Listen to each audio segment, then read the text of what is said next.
Hello and welcome to another episode of D&DDT, a ongoing fast casual 5th edition interdimensional culinary experience with the one and only the Tasty Boyz. Tasty Boyz. You, you can catch us every other Wednesday taping episodes here on twitch.tv/knownworldunited or follow along with all of the tasty adventures on DNDDT.com and follow us on Twitter at DNDDT Podcast. I am the Beard.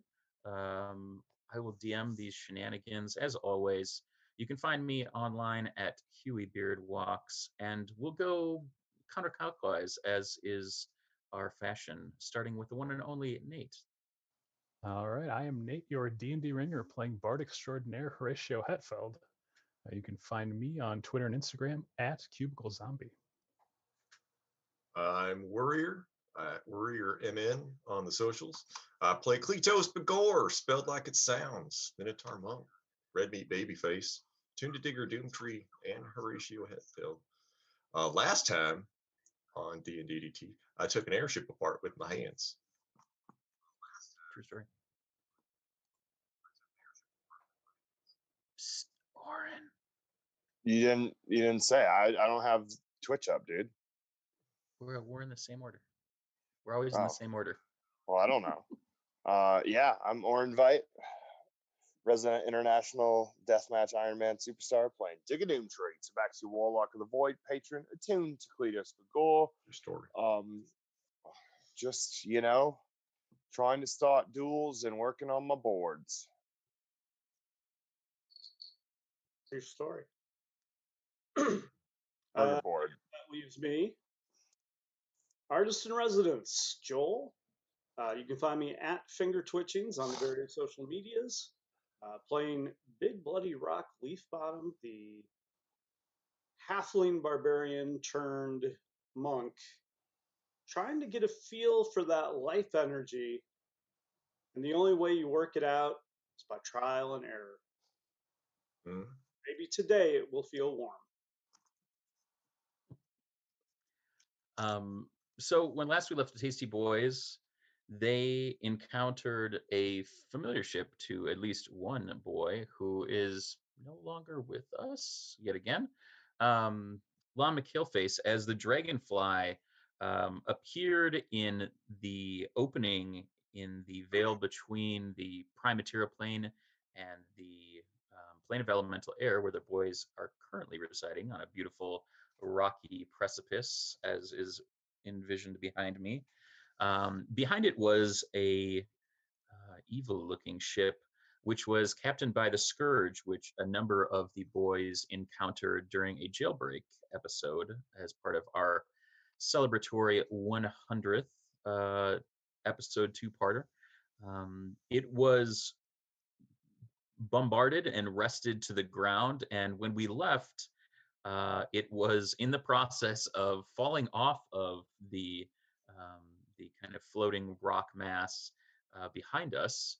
The captain of the nefarious enemy ship, the Scourge, had been captured by Digger Doomtree, and the erstwhile Lon McKillface had pulled a small stone with an anvil etched into it from his pocket, in which he heard his aunt Hilda Twilight Forge tell him that his father was alive before he blinked out of sight. And that is where we will pick up with the Tasty Boyz. Unseen. Yeah, so like Kleatos lands all cool with the Scourge over his shoulder tied up because he's the one who captured him. And then he'll sort of like look around, and so the Scourge's ship is like just wrecked. It's like all in pieces. Yeah. Bluey. Yeah. Right. I did not give you your moment in the sun to do sweet monk shit off of it, but It's okay. You it's essentially I do so much. Yeah. I mean, I just assume it's what's happening at this point. But yeah, that ship is wrecked. There was a member of the ship that pulled out a dagger and Void Pukud himself on the way down and disappeared into a very familiar cloud of mist. For everybody watching, there's been some vampires in these parts and every other parts. I feel like it has like probably great personal significance to them as a group, but like they should change it up. It's like, okay, yeah, we know, empty yourself and be free, whatever, man. Oh God, get a new catchphrase. It's like saying Tasty Serious. Boyz every single episode. Why like would 3 you or 4 do that? times. Why would you do that? No way that'll last for 106 episodes. Nope. So Kleatos will land. He'll get out of like any immediate piles of rubble, and he'll set the scourge down because it's heavy, and he'll just try to take stock of where everybody's at, because Dragonfly is dangling, but there's like a bunch of magical birds trying to keep it on, and 2 of them, and a hand maybe. No, that disappeared. No, Horatio, what's going on with the hand? Were you able to maintain the hand? We talked about your concentration possibly slipping as you were violently thrown from the deck of the ship. Yeah, that hand disappeared. I'm pretty sure I lost that concentration. I had to teleport back onto the ship, grab Rock, and then teleport away just to save him. So I think we're back on the Gossamer Rex. Yes. And the Gossamer Rex, which is the airship of your friend Lus, was getting ready to essentially take off and make a getaway because they didn't know what was going on. I mean, Lus and his crew and other members of Tasty Boyz Interdimensional, as you guys all encountered from previous franchises, kind of all gathered, the people that weren't hunted down, and then the ones that were hunted down and brought to the Scourge's prison that escaped have all kind of gathered here. And so Les was kind of getting ready to make off. So the Gossamer Rex is in the air right now. It's no longer moored, and you and our Barmunkian friend. What's the what? Barmunkian, that's good. Yeah, I'm gonna have to write that down. Yeah. It feels so warm. They're both on the deck of the Gossamer Rex. Digger, you were doing your best to obliterate the Dragonfly, and then were attacked by one of the mages from the Scourge's ship. But you were able to Finger of Death the Scourge, correct? I don't remember. What's what? So. Oh yeah, because then, because I said, now he's under our control now. Because you asked if he was a humanoid figure, and I said he was a humanoid figure. Yeah. All right. So, that's where we are. Digger, where are you? You were flying next to the Dragonfly on a broom. On your broom. So set the stage. We have Elijah is on the ground because he was helping try to stop things and conduct traffic a bit. We heard that Horatio and Rock are up on the deck of the Gossamer Rex, and Kleatos is down on the ground, and he has the Scourge, who is the last remaining kind of conscious or present remnant of the Scourge's ship. Don't worry, he's all ours now. No more things to worry about. Do I see any like possible weak point? Well, the Dragonfly's going down, isn't it? The Dragonfly is like over the edge of the rock, and basically at this point is being held aloft, as it were, by the 2 mystical birds that Kleatos conjured. So it Oh, is out of sight for you. It's yeah, like then slid all the way past and then bloop, started going down. I'll just make that known and go back to the main ship, hang out. Okay. All right. So you're flying back to the deck of the Gossamer Rex. Yep. Kleatos, you and Elijah and a couple of the other folks from the ship are down on the kind of main hunko rock that the Gossamer Rex previously was moored to. Not Big Bloody Rock. The other big rock, less bloody. Oh, more you big. said hunk of rock, so. Yeah, I know. You're the only rock for me, but you know. Bing. Kleatos, what do you want to do with this big scourgy boy? Well, I'm gonna question this big scourgy boy who smells bad now, and Does like stuff's falling off. I'm like, it's going downhill fast. It's going downhill fast. So he'll set him down, maybe lean him up against a rock, make sure he's tied up real good. Just be like, hey, I got some questions for you. What? And then he hears Digger say, oh, he's a zombie now and he's ours, so it's good. And he's like, so I'm just gonna make you tell me everything. So take that. Did your jaw Make me just a fall perception check. Pretty good. 25. You feel like he is still pretty cognizant of what you're saying to him. Mm-hmm. He's not kind of mindless at this point. You notice that his his breathing is pretty labored from the beating that he took. He did throw the wheel of the ship at him, in addition to the other combat and the finger of death. So he is in very dire straits, and you feel like he's probably kind of clinging to what little life he has. Okay. Well then I'm gonna make this quick, and then we'll try the other thing. So hey, what the hell, man?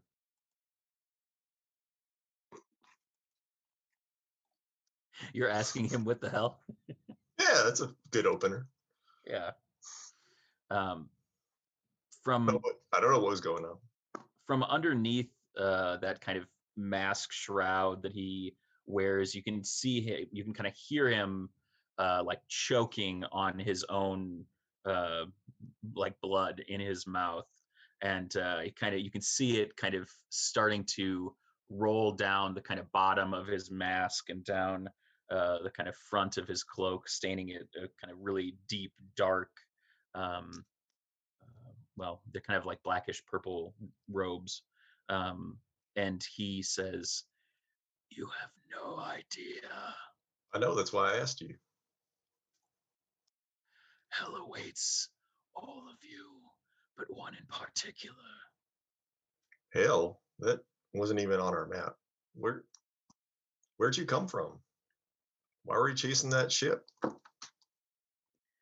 To punish all of those who would oppose the Baron. We don't really oppose the Baron. We're all part of the same conglomerate. No longer. What? That's on him. It is on you and all who have failed him. Disagree. Look, man, like, Yikes. I don't... Hard pass. Look, man, we didn't do anything. He's been like the aggressor in all this. We're just trying to figure it all out. We should go, we should go talk to the Baron. Where can we find the Baron? The Baron is beyond your control or your contact. Well, that's why I'm asking you so that again. The Baron can attend to those worthy of his machinations. I mean, we got like higher ups that we could send in our place. It's just more of a like there should probably be a formal meeting before like the business plan just gets all out of whack. Is all I'm saying. So if you can just tell us, like that'll really shorten up the process. We'll have our people contact his people, and why don't I just take you on the ship and we can talk it over. Maybe somebody can heal you up a little bit so you stop bleeding from everywhere. Do you like that? Yes. Take me on your ship. Take me to the fallen sun. Oh, okay, sure, yeah, I mean, makes sense. Yeah, Kleatos will sling him back over his shoulder, and Alright. He'll hop his way back up onto the Gossamer Rex, and he'll just go to where Digger is because he knows Gotcha. the attunement. All right. So you head up there, Digger. You don't know the Scourge. Nope. In fact, I think that of the group of you, Elijah is probably the only person that knows or encountered the Scourge previously. Lam would have, Chef would have, El Degüe.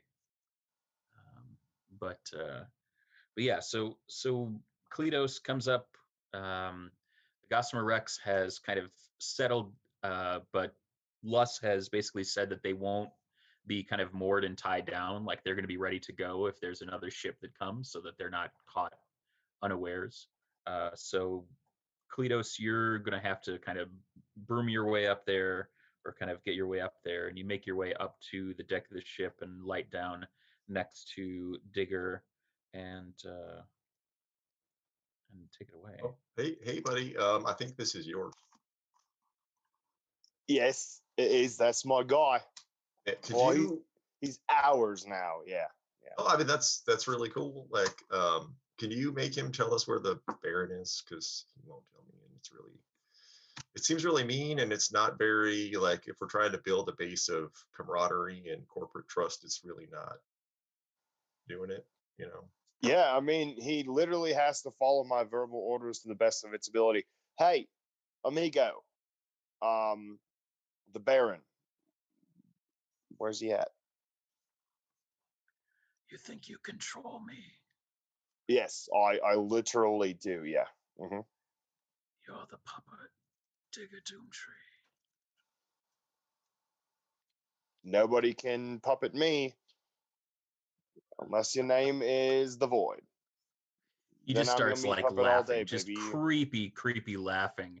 And after a couple of seconds, he kind of chokes on the blood again, and you can kind of hear him like just spit it out, and he says, "Why do you kill what is already dead?" What? Are you a vampire? Yep. Yep. Yeah, he is. He is. I stab him with something wooden. The end of a crossbow bolt. Okay. Wait, what are you doing? Attack. What are you doing? Nope. I rolled a 3, guys. Nailed it. Hey, Kleatos is like, whoa, hey, he deflects it. It's like, whoa, no, wait, we need to get some information from this guy before you kill him. Not that we're definitely going to kill you, so just that's on the table. You survive it. Just think about it. Does anyone have? Where's Horatio? He's like there's a lot of blood coming out of places that blood's not supposed to come out of, and I feel like that's going to be a problem for his continued survival. Are you just on the deck? I'm wherever Digger was, so sure. All right. Well, if you're on the deck, I'm on the deck, so I'll walk over. Hey, Horatio, this is the Scourge. He's a vampire or a zombie or both, and he's kind of an asshole. Could you make him stop bleeding out of everywhere? I can try. I'm not quite sure how this is going to work on something that's undead. but I'll cast Cure Wounds on him. Right. So Roll it up. yep, that's a 1. So that's 6 health he would get back. He lets out an absolutely agonizing scream, and as the you're casting Cure Wounds? Yeah. Okay.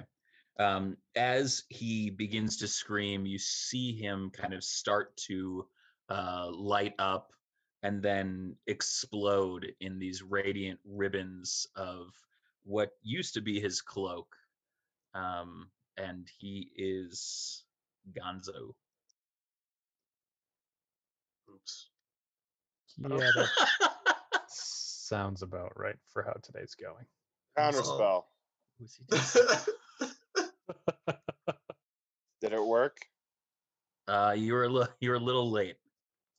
I stab him with a piece of wood. Wait, me? Yes. Oh my God! We're going stop completely it. rogue. First the dragonfly, then Horatio, and then the world. It's with the blunt end of the fucking crossbow bolts, you know? Ow. All right, so the scourge Look, has just man. exploded in a beautiful, radiant Or- That was starburst. That was really Kleatos, pretty. you can catch him. What? You wrangled that one vampire. Yeah, I don't know. I mean, I don't know if he's. I mean, like all the like ribbons are far away now. I don't. You I can don't know how to- make me Arcana checks. Sure. 3 again, baby. 3. 24. So you both got 3s. Rock. Yep. This is not going. 17. So Rock and Horatio, you're like, yeah, he was undead. He was real dark. I probably should have thought that through. Rock, you're like, whoa, was that guy also a monk? Because that was really warm, you guys. I think we should have kept him around so I could have learned a thing or two. That's what I was trying to do, but he blew up. Story of my life, you know. Well, okay, I'm gonna go search through the wreckage of their ship then and see if there's any clues down there. Rock, you want to come investigate stuff with me? You're probably better at it than I am. Yeah. All right. So All right. we'll bring him on down back into the wreckage of the Scourge mobile. Okay. Did I tell you I stopped punching something all on my own? Did you? Yeah. Really? Yeah. That's amazing. Good job. It's very good. It was quite beautiful. So if you guys are gonna be, sorry, Joel. I sat down on everything just like you told me to. Oh, you sat with it. That's what you got to do. That's awesome. That explains why it looked like that when I came back up from under the airship. I was wondering why you're sitting down. I didn't know if he like knocked you on your ass, but I should have known better because he couldn't hit anything. I was just I was starting to get mad. And I remembered what you told me, so I just pumped the brakes and I sat down and I focused on the life energy. Yeah, feel it. A little bit, yeah. Okay, all right, that's good. Takes a little bit of time, but you're getting there. That's awesome. That's good progress. Okay, so if you guys are going to be doing investigation down there, I'd like you to make me a couple of investigation rolls. Digger, what are you up to? And Horatio, you too. Could I just help Rock so he can roll at advantage? Yeah, oh yeah, absolutely. Okay. Hey, you like follow around, kind of be like, hey, did you check that out? Hey, have you looked under that board? How about that board?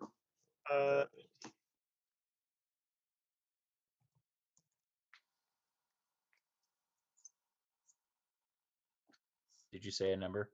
I did. 15. What was it? 15? Sorry, it didn't come through on my end. Well, tell me what you guys are looking for. Are you looking for anything in particular? I'm curious. Or are you just kind of doing general kind of combing the wreckage for signs of something. I mean, I think Kleatos would be looking for anything like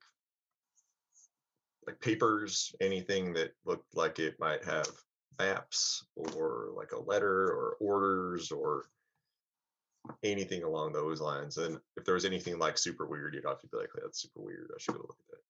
Yeah. Mm-hmm. But mostly he's trying to figure out like why they were chasing the dragonfly, where they came from, flight path, anything like that. Yeah, as you're looking through, you don't see a whole lot of specifics. It seems to be pretty bare. There were kind of very sparse accommodations that seem to be down in the hold of the ship. But you could tell that the ship is predominantly used for war. It's sleek. It's meant to be incredibly quick and maneuverable, and it was probably dispersed specifically towards the end of destroying the dragonfly. You don't find any kind of, there's no like, you must destroy the dragonfly for me, the void, because I am evil. But sometimes they do that. Sometimes they do that. They leave like whole like voicemails and sending stones and stuff. It's like secret plans, and it's on like a folder. I couldn't read it if it said that, neither could Rock, so maybe that's a problem. Yeah, that's true. Yeah, it's not in Supernal.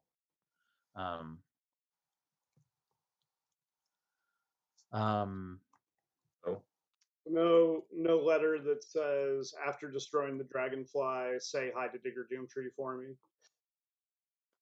No, unfortunately. Nothing quite so precise. Yeah, like, give my best to Digger, the fallen sun, love the void. But you do find like kind of drawings of the dragonfly. You find the kind of identifying insignia of the dragonfly kind of etched out onto a piece of parchment amongst some of the other pieces. You see drawing of who you guys recognize as the most recent appearance of Lom, but it has his alias on there. And all of these are in what seems to be kind of a notebook kind of scroll of not great repair after all of this. So you can see that there's some pieces that are missing, but those are the kind of big things that you recognize from that with your limited book learning. But there's lots of pretty pictures, and you recognize some of the things in them pretty pictures. All right. Well, I've got the morning. It was a morning star that the Scourge had, right? It was, yeah. All right, I've got that. And do any of the, I guess secondarily, do any of the railgun apparati look like they're still in good enough shape they're salvageable? Roll me percentages. Okay. 64. Yeah, one of the rails looks like it would probably take some mending. You'd have to have somebody that is familiar with metalworking. Okay. But you could probably fix it up and mount it after some time. I'll on a ship get or on that, land. and I'll bring it back to Steve. So okay, it's probably going to take. This was kind of like 2/3 the length of the ship, so it's probably going to take a good number of people or a mage or something that could lift a substantial amount, because this is basically like a forged rail, kind of like a channel that these things kind of ran through. Okay. I can get. Steve's a good idea. Can I get all this? Is the dragonfly stable yet, or is it gone? I love that we're like. Well, no, because like, like 25 minutes in, you're like, what? Wait, that dragonfly that my two birdies are. It was like a question mark. So I'm like, I've done this. This has taken time. In the time that it's taken me to do that, does the dragonfly seem like it's back on? Because I can use those birds to pick up this rail if it's safe. Well, I can so use while that you're Morning Star.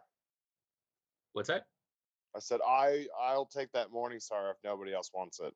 Yeah, I was going to give it to you. I need it for combat. Mm-hmm. Can you lift it? You don't have enough weapons.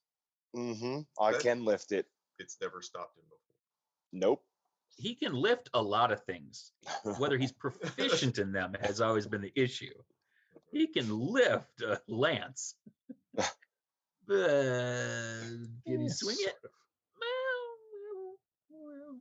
It's the choices you make when you're not a Hexblade Warlock, Yeah. Okay. So you are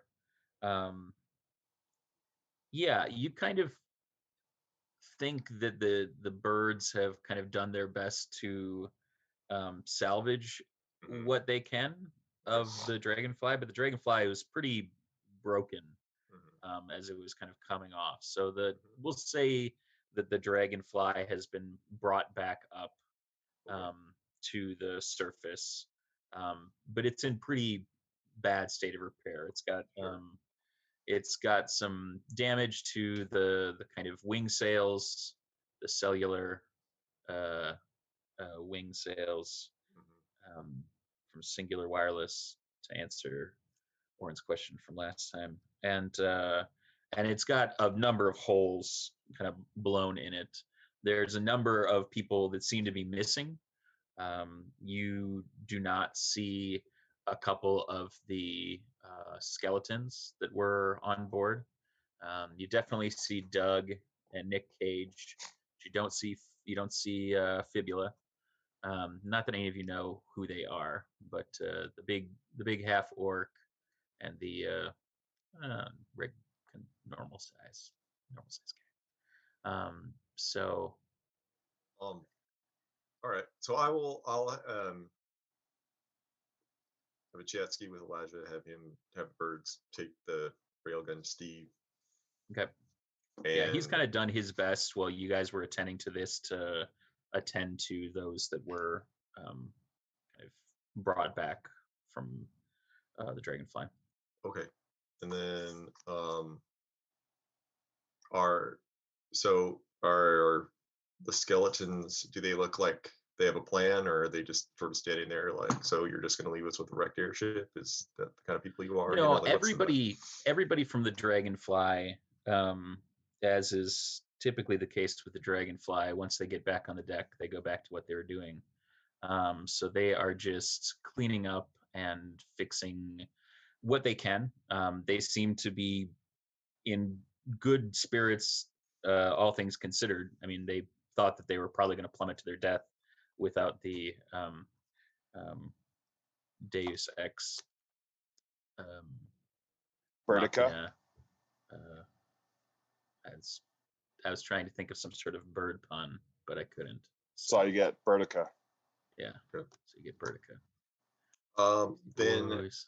I guess Kleatos would probably head back up to the ship and with Rock and the Morning Star to Digger. Hey, I got this weapon for you. I know you like weapons. I think this is better than your flail. Maybe. Mm-hmm. I don't know. He couldn't hit anything with it either. Yeah, but we know how good of a fighter he was. Not great, clearly. If I could kill him, come on. Yeah, I see why they didn't call him the fighter or the skilled fighter or whatever. Yeah, something fighter. That would have been a bad name. Mm-hmm. Yeah, awful. Yeah. Like Gladiator or something. Mm-hmm. God, Russell Crowe would be a better name. Yeah, this he probably didn't even earn this. Like, probably like fell off the back of a wagon or something. He was like, "Oh, yeah, Morning Star," He seems like that kind of guy. Anyway, it'll be in better hands with you. So skilled hands. Thank you. Hands. I appreciate it. You know me. If anybody gets me, it's you. It's always been you. That's true. Yeah, I mean, the weapons to Digger, classic. Tasty Boy motto. If you got a weapon, especially if it's a two-handed one, Digger's your guy. Yep. Heavier the better. Yep. And then I guess he'll I don't know. I guess he'll go. Thurston was kind of trying to figure out what the plan was anyway. So maybe Kleatos will try to convene a group meeting once everyone's sort of done. Everyone's wrapped up loose ends, both literally and figuratively, because there's probably like ropes and stuff that need to get tied. Yeah, as usual. So yeah, the evening falls and you gather on deck where the kind of heads of Tasty Boyz, Interdimensional, Chef, Peter Tasty, Hank Bloodboil, and the major domos of some of the other franchises, Eldrick Way, your favorite Thurston Quencher, and they kind of sit down and invite you all to join them, and Luss is also kind of seated at the table, and they let you know that these are dire times, and if the scourge can show up out of nowhere, there's nothing that says that the plane of elemental air will continue to be safe for the remnants of Tasty Boyz Interdimensional. And seeing as many of us have been hunted down and managed to escape as is, but not all of us were as lucky, and we're definitely down a number of boys in the non-gendered BOOYZ sense. We have decision to make about where we go next, and whether we hide or whether we fight, or whether we rethink this dream that the Baron seems intent on dismantling. First, if I know anything about the word dire, it means it's far more dangerous than normal. So clearly you're saying we're in dangerous times. Check one. Also, the scourge added to the board. Second, we fight. We always fight. It's what Tasty Boyz do. Well, it's what the one Tasty Boy did. I don't know what happened to him. He disappeared somewhere in the fray of things. I don't know. Did anyone know where Lom went? I'm still here. Oh no, not you, silly. You go in there with rationale and sometimes a little bit of anger, but not so much anymore. Now the other one, the one I didn't really like. Yeah, I don't like to say his name. I don't like to give him that power over me. You know. Wait, or Horatio? Which one's the one you don't like? Lom. Okay. Great, you made me say it. Thanks. Now I'm gonna feel gross all night. Where is Lom? That's a good question. Who is Lom? What is Lom? When is Lom? Webster's Good dictionary point, defines Lom as. The question that nobody ever asks is, how is Lom? There's a reason we don't ask that. Because he's usually unconscious, so we can't really ask him. Carried away. Yeah, I mean that's a problem. We don't know where Lom is again.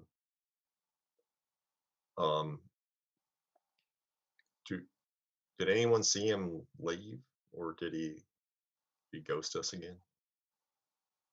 Is he a ghost? Oh shit, Lom's a ghost, guys. Uh-oh. Look out for Ghost Lom. Wait, is he can do vampires need a certain level of intelligence to be turned? Does anybody know anything about vampires? I don't think that's true. We've met some dumb vampires so far. Yeah, you're right. All right. Yep. Never Really mind. tired. Sorry. Which dumb vampires would those be? The ones who always almost killed you, or or the other ones? All of them. It's all up for been a debate, lot. you know.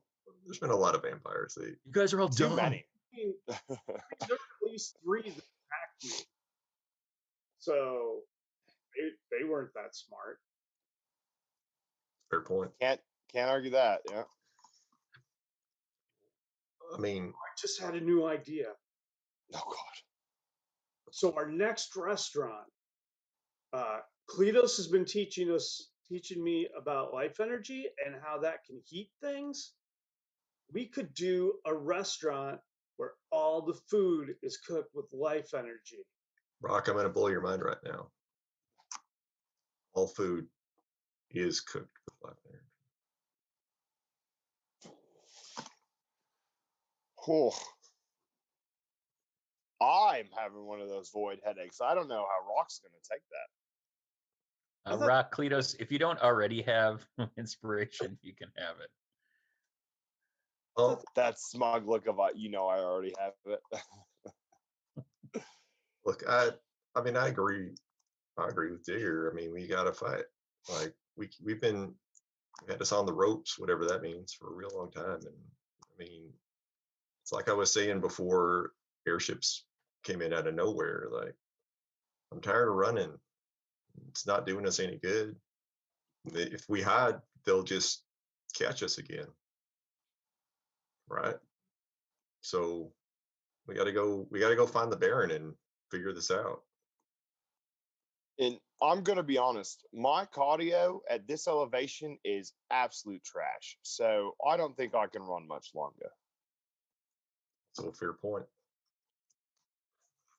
Didn't someone say this needed to be a legal battle with the Baron, not a literal battle with the Baron? Yeah, but I don't know any lawyers. Unless you guys want me to study law for like 2 weeks, then I got it. I mean, that would be useful. Will you do that? Yeah, I could do that. Okay. I mean, we got downtime, so. Sure. On it. Not a problem at all. And then they took a 2-week break. After being hunted down like the dogs they are, Digger Doomtree pursued law for 2 weeks and gained a cursory knowledge, enough to know that there's no fucking way that he's going to be able to overturn a hostile takeover by studying law for 2 weeks. You don't know the way I cram, So what you're saying, Digger, after all that studying, is that it's not a game of law, it's a game of power. That makes a lot of sense. I mean, Physical power. yeah. I think we get him into the courtroom.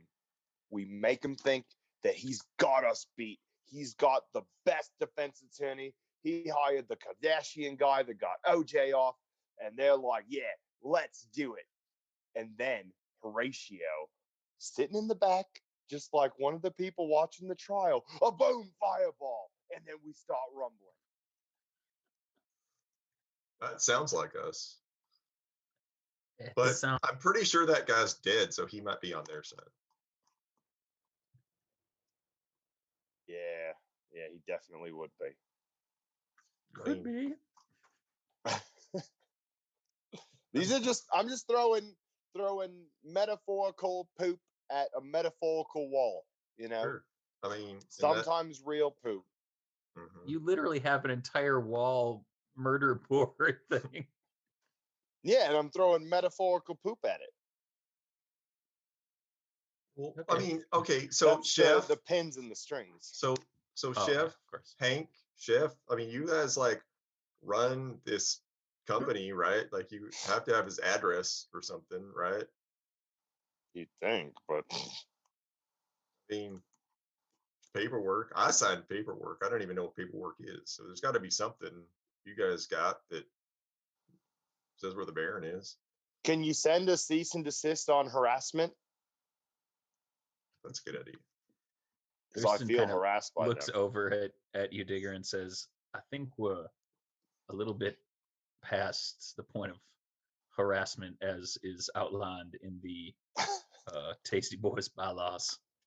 Well, if anybody knows about harassment, it's me. I had to take all those refresher courses you guys made me do. That's true. It's because it goes in one ear and out the other. Sometimes I think that you send you displace a beast in your place, but it's too damn pretty. and I'd recognize it if it wasn't you. It's like that thing where it's like you write down every time you write down "don't murder the boys," and then when you rip the piece of paper out of the notebook, the "don't" still hanging there, and it's like, oh no, murder the boys. We do frown upon y'all murdering each other. You know, good game of sport doesn't never hurt nobody. Is what I heard. Except the person that gets murdered. Yeah, it physically hurts people. Digger. Yeah. It's not it's not a figure of speech. That one's literal. Okay. Yeah, like don't murder the boys. That's literal. Remember, that's literal, yet bring back the body is a figure of speech. Let's just remember how things are set up in this franchise. Well, if you'd brought me a body instead of a bag of compost and mess, then we could have had a different conversation. That composted mess had a name, all right? Yeah, what was it? I don't know what it was. Exactly. I never bothered to know. And how did it start decomposing again, Digger? Could you remind me? You know, worms work in weird ways. Let me tell you, they are aggressive. It was butt juice. A little. It might have been my butt. Yeah. Yeah. If we weren't in this mess, let me just say, you'd be having a couple more refreshers to take. But good thing we're in this mess, huh? You got a strange way of finding silver lining, son. Seriously though, Chef, I mean, you got to know, right? Chef, through all of this, has been pretty quiet. And he stands up. What's that? Are you a vampire? Like a vampire. God damn it. They're notoriously quiet. Seen you in the daytime. I feel like every vampire you guys have encountered has talked to you quite a fucking bit. That's true. Anyhow, and he kind of looks over at Peter Tasty, and Tasty Pete says, I never reckoned we'd be in a mess like this when we were all laying on that mess hall floor covered in spices, just dreaming about what could be. Mm-hmm. Yeah, no, I didn't either. I thought we would have messed around a little more, but we didn't. That's okay. But like, I don't. Are you? I'm sorry. You're framing, and I'm interrupting. No, go ahead. Well, no, I mean, because I was going to be like, so surely, go on. Surely, you know, I'm sure this is telling the story of how the Baron joined Tasty Boyz Interdimensional, and then you'll give us his address. Are you sure? Mm-hmm. Yeah, that's how this is gonna go. Awesome. Yes, Tasty Pete does indeed continue to lament the fact that this grew to be larger and uncontrollable, like a loaf of bread that you leave to rise, and it spills right over the sides and gets in all of the jams and jellies, and then you got a little bit of something everywhere, but you don't have just the bread that you wanted. Oof. And now we find ourselves at a precipice. Oof. Sometimes you got to throw that bread out. You got to start all over. So I think, boys, yeah, a new guy.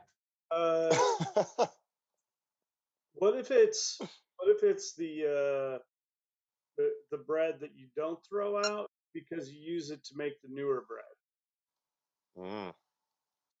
Good point.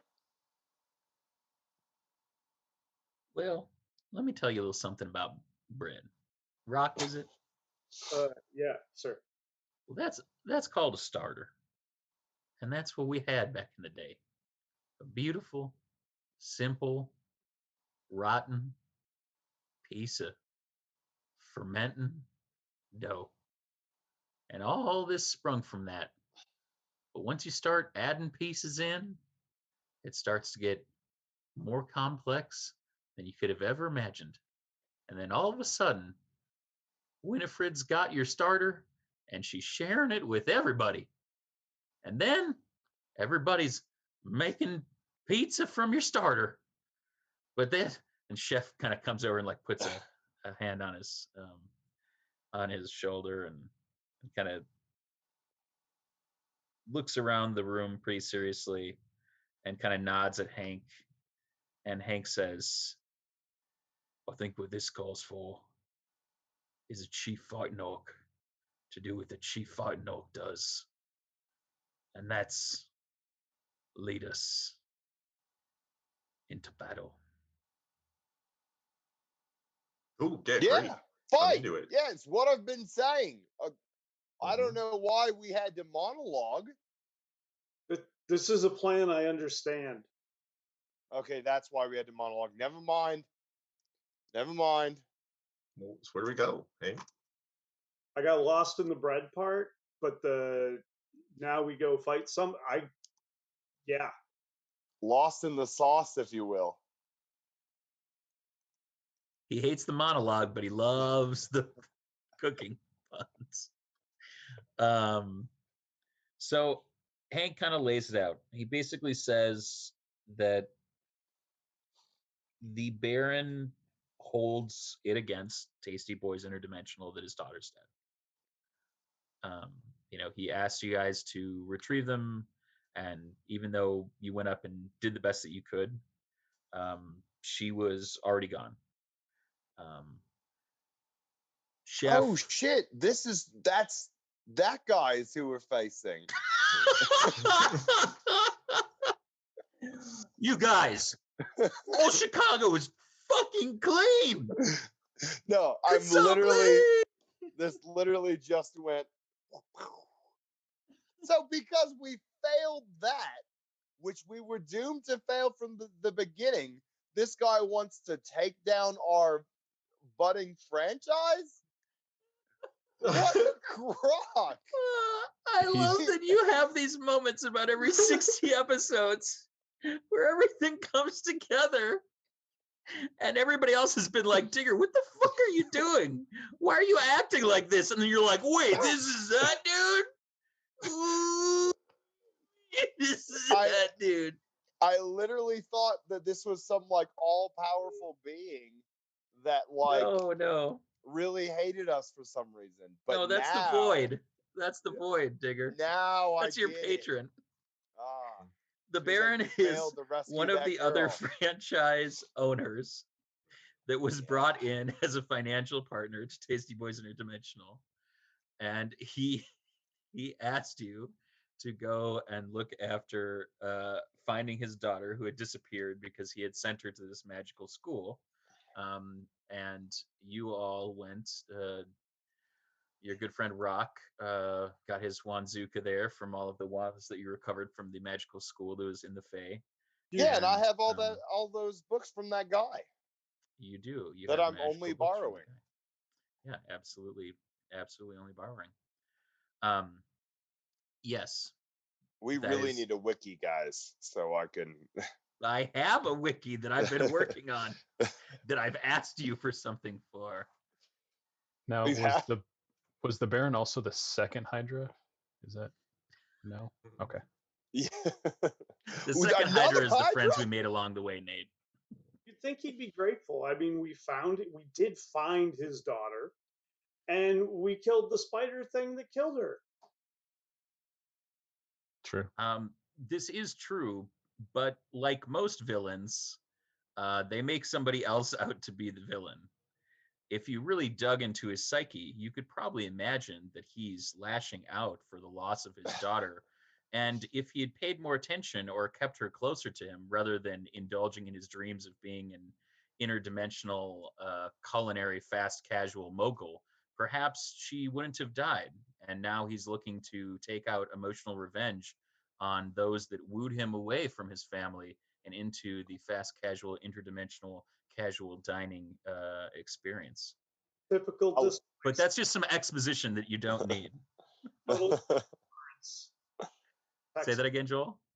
Textbook transference. Yep. Textbook. He's going through stages of grief. And this stage is murdering everyone. Litigation. Ah, classic. That's Litigation. step 3. Yeah. Yep. Bargaining. He's bargaining for the future of the Tasty Boyz Interdimensional franchise. Because, yeah. So if we stall long enough, he'll make it to making amends. Ooh. He will. Yeah. Now, this is canonical for the Tasty Boyz. We do always pitch the just wait it out scenario. We may just be dead before he gets to making amends.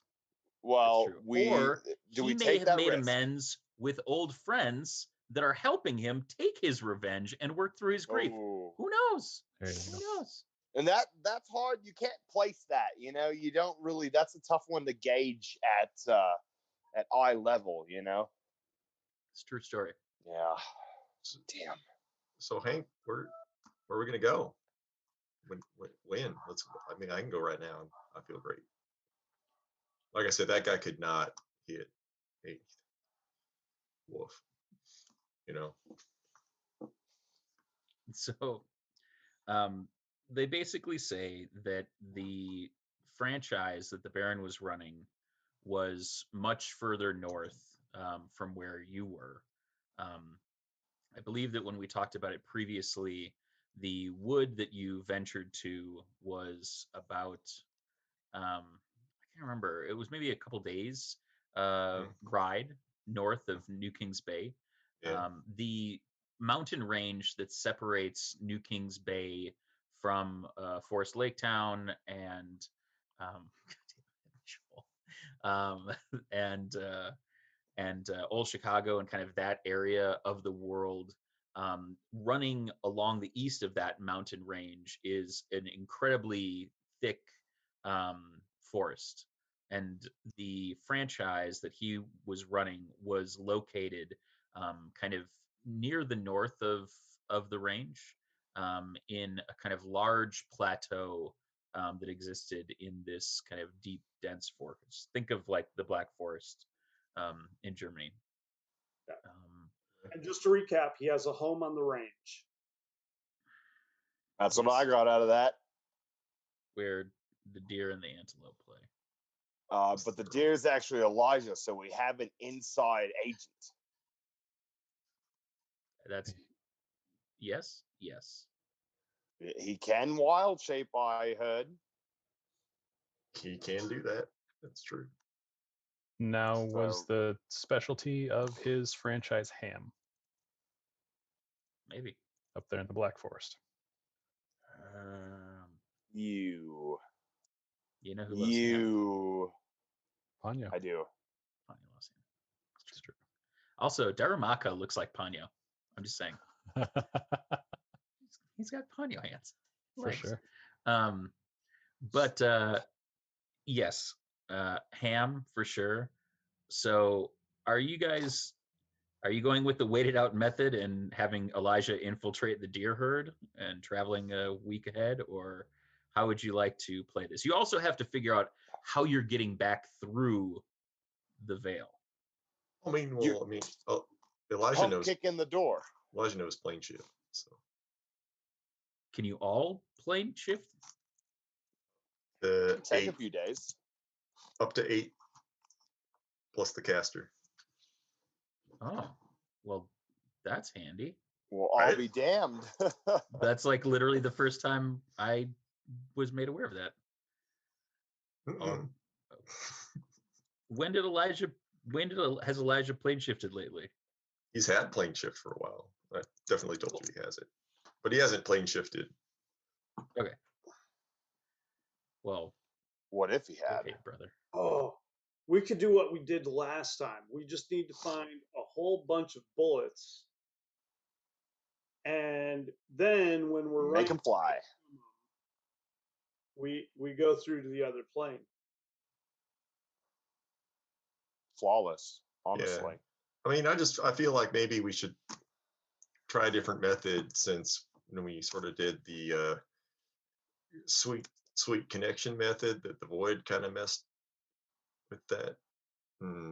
Void's been messing with us since, and so maybe something that just avoids that altogether, if you will. I will. That was. I will man. on that one. When you only know how to speak the language, it's hard to write good material. But yeah, I mean, he can get us pretty close. I mean, we all I know where that is. I've looked at all the maps, so I didn't know that that's where he was. But yeah, I mean, you don't know that's where he was. I mean, that's where his franchise was. Well, that's what yeah. I mean, unless Hank, do you have anything better than that? I mean, he thinks it's as good a place to start as any, but Sounds he also good to me. knows that the Baron has kind of the has probably just as many assets in terms of Tasty Boyz personnel as we do right now. Sure. Well, so, I mean, plus anything else that he has. I mean, so worst comes worst, we can go get him Beal. Hope it doesn't poison us, and if it does, it doesn't matter because I'm immune to poison. So Don't think we can. I know, but that I'll still be okay, and I can. We can figure out, like look through the manager's office or something, and get a feel for lay of the land. We don't even have to fight necessarily, but we can, Hank, if we need to. Maybe we can just glean that information. From just checking out that franchise. Okay. So to recap, you'd like Elijah to send you guys in, and you're going to walk into the Tasty Boyz Interdimensional restaurant that the Baron has, and you're just going to ask him, "What's up, man?"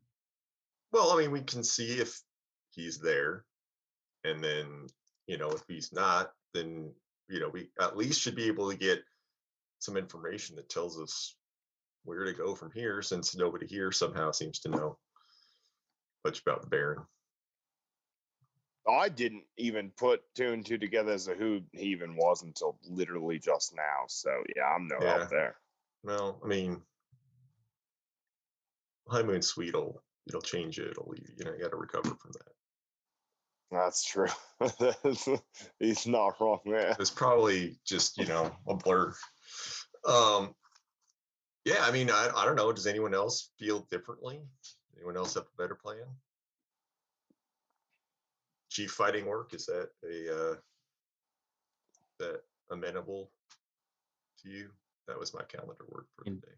Hank basically says, like, I don't know that he's going to be much in the way of talking, but if we're going to walk in, we might as well walk in, make ourselves known. Yeah, you're not the chief talking orc, so. True story. Even though you do have a lovely voice. Yeah. I mean, you could be if you wanted to. You're not beholden to, broaden your horizons, man. Kind of like tips up the hat of his bowler and like gives you the old hanky winky poo. And hey, maybe Lom's there. Who knows? Well, let's hope not. All right, so Hank suggests that we get a good night's sleep and a long rest before we endeavor, and that we come up with a plan, and then in the morning we will find out what we will find out. So I vote that we plane shift prior to long resting, so that way Elijah still could plane shift if things go down tomorrow. As somebody who knows the magic, just a thought. Or we stay here in the elemental plane of air and we hope that it's not a right that day thing, you know? Is it? It's between long rests for plane shift, Kleatos? It's a 7th level spell, and he only has 1. So, yeah, Gotcha. he would have to long rest. Yep. Well, actually, let me double check Druid spell slots. He might be able to short rest. I don't think so, though. I'm pretty sure it's long. Yeah. It's Yeah, pretty it's long intensive, rest. and he also, to my knowledge, and you can correct me if I'm wrong, I don't know that he's done that since the liminal quality between the planes has been futzed with. I mean, he probably doesn't do it a lot. I mean, I would guess that he's probably utilized it in his business, Tasty Boyz Interdimensional. So we probably have an idea of how accurate it might be. Sure. But, it pretty much, it's kind of hard. It might be hard to tell because it's a spell that you say, like, I want to go to Georgia's Magic Shop in Old Chicago, and it might just put you somewhere else in Old Chicago. Yeah. So it's not like teleporting to an exact point like a teleportation circle, but it gets you relatively close to where you're going to go, where you want to go. Okay. All right. Well, then it's up to you how you guys want to do it. It's also up to you who comes with. So why don't you all talk about that? Okay. And we'll find out who's going on the adventure of a lifetime next time on a very exciting episode of D&DDT with the one only, a Tasty Boyz. Tasty Tasty Boyz. Interdimensional. All right. And for everyone watching at home, that is the end of episode 106. We're going to take a quick break, and we will be back to tape episode 107 after a little chatski by the boys, a bio break, and so much more. We're going to write a So whole we'll biography see you in in about 15 minutes. 5-10 minutes, and then jump into episode 107 of D&DDT.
Dennis. Sorry, it's Pavlovian at this point. That's all right. And we're back. It's D&DDT, and we're about to tape episode 107. So bear with us as we go live now. Hello, and welcome to another episode of D&DDT with the one and only Tasty Boyz. Tasty Boyz. This is episode 107 of Tasty Boyz, an ongoing, fast casual D&D 5e interdimensional culinary experience. I am the Beard, the dungeon master for this adventure, and, well, all of the Tasty Boyz adventures. You can find the Tasty Boyz on Twitter at D&DDT Podcast, and all of the adventures in audio format at dnddt.com or wherever you procure your podcasts. And here, taping episodes every other Wednesday night on twitch.tv/knownworldunited. I'll let the boys introduce themselves, starting to my left on screen and going counterclockwise, as we are wont to do.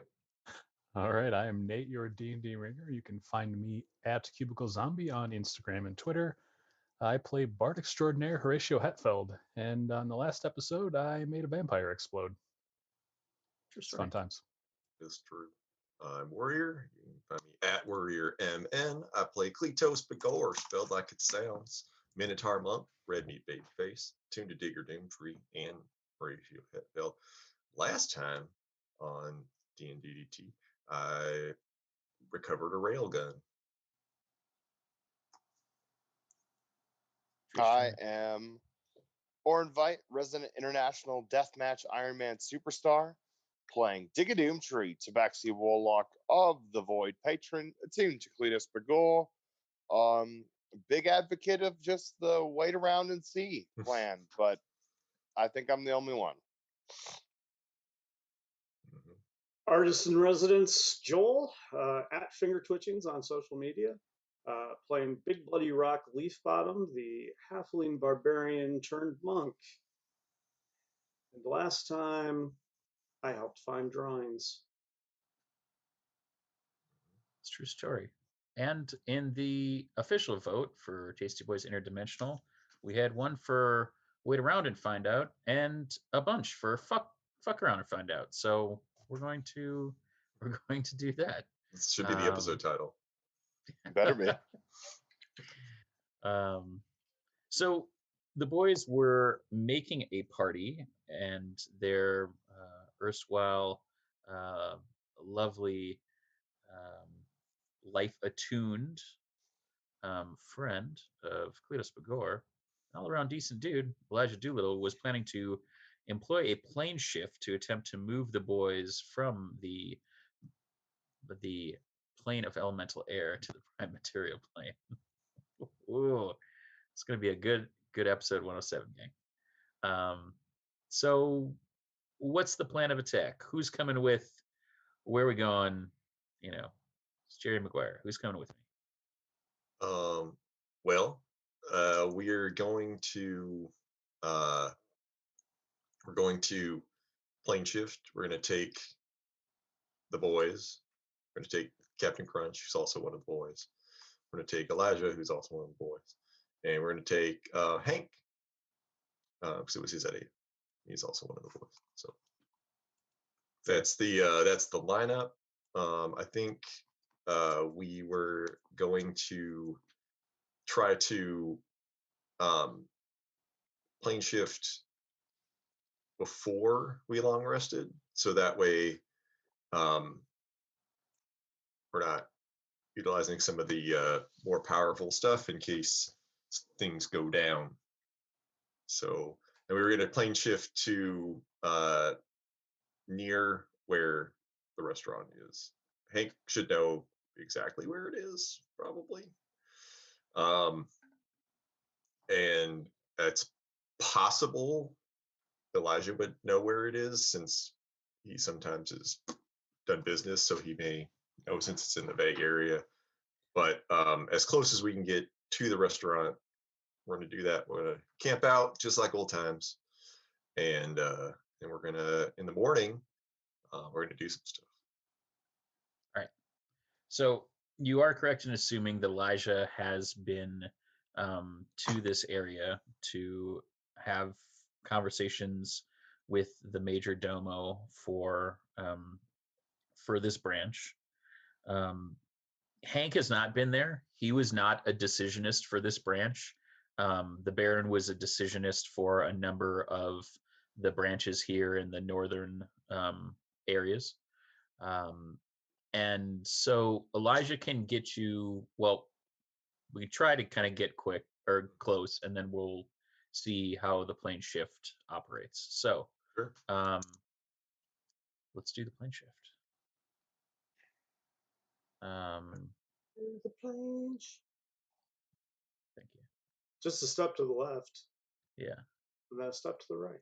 If you could, if you go over there to the left and you go over there to the right. So we link hands in a circle. Mhm. That seems like something we do. And Elijah brings that place up in his mind. Mhm. And poof, they go there. And it says you appear in or near that destination. So, for example, Okay. if you're trying to reach the city of brass, you might arrive on the street of steel before the gate of ashes, or outside the city, like just outside. So, like if we were trying to go to George's magic shop, we might end up where the Hydra was the second time. Gotcha. Excellent. And so you're trying to land outside of the city. He is. Is it in a city? Is it, I don't know. Elijah? Probably. It seems like it would be a weird thing to be in just the middle of the forest unless it's made of gingerbread or something. Is it Yes, made there's of a gingerbread? there's a large kind of plateau in the Mhm. midst of this forest. Mm-hmm. And on that plateau is a large settlement that is primarily carved out of the rock face. It's pretty ornate. There's a lot of stonework. There's a lot of heavy timber buildings. Mhm. And And when we get there, it'll be Nate.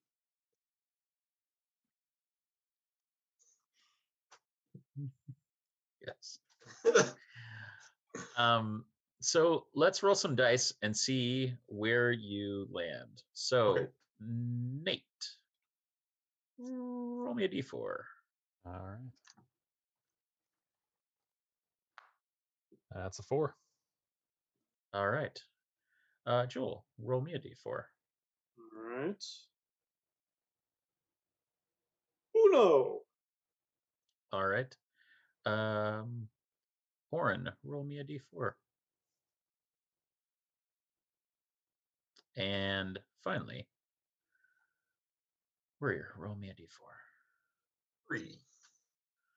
All right. Attuned. So you are approximately 3 miles north of the plateau.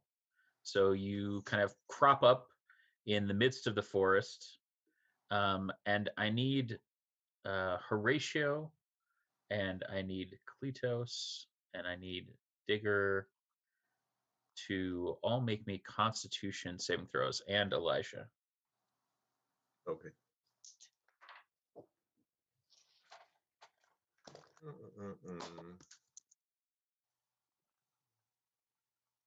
It's 21 for Kleatos. That's a natural 20. Nice. One? That's, All right. And then Oh, and excuse me. Elijah. I'm sorry. It's 25 for Kleatos. And Okay. for Elijah, it is 12. Okay, so Elijah and Digger, you are each going to take 15 psychic damage, and No. the rest of you that passed will take half of that. Are we rounding up or down? Oh, we always round up, baby. Shot. So you plane shift through. You kind of land in the middle of this forest. Some of you affected more than others by the movement through the plains, but you can generally get your bearings. But it seems to be you're just in the midst of this kind of dark forest and can make make plans for camping for the night. Well, I mean, we can camp, or is it super late? If we're only like a few miles outside of town, we could just stay at an inn. Yeah, it's pretty well. I mean, it's up to you. It's pretty late at this point, because you were gonna kind of tuck in, and then the suggestion was made to kind of make a plan and try doing it before you were resting, so that you could kind of sleep while it's still dark out. Okay. So it's up to you. I mean, it might be totally normal to go into town at night, but you're not really sure. But you're the Tasty Boys. You Also, chance what you want to chance. might be better off not to put ourselves in a position to be seen before we're actually going in. That's fair. Sure, we can camp. It's cool. All and right. easy. So tell me how you're getting set up. Well, Kleatos is going to tie up his hammock, and then in a, I don't know, like if we can find like a halfway decent clearing, can we try to find a clearing? Sure. You can do whatever you want. That's why I asked. That's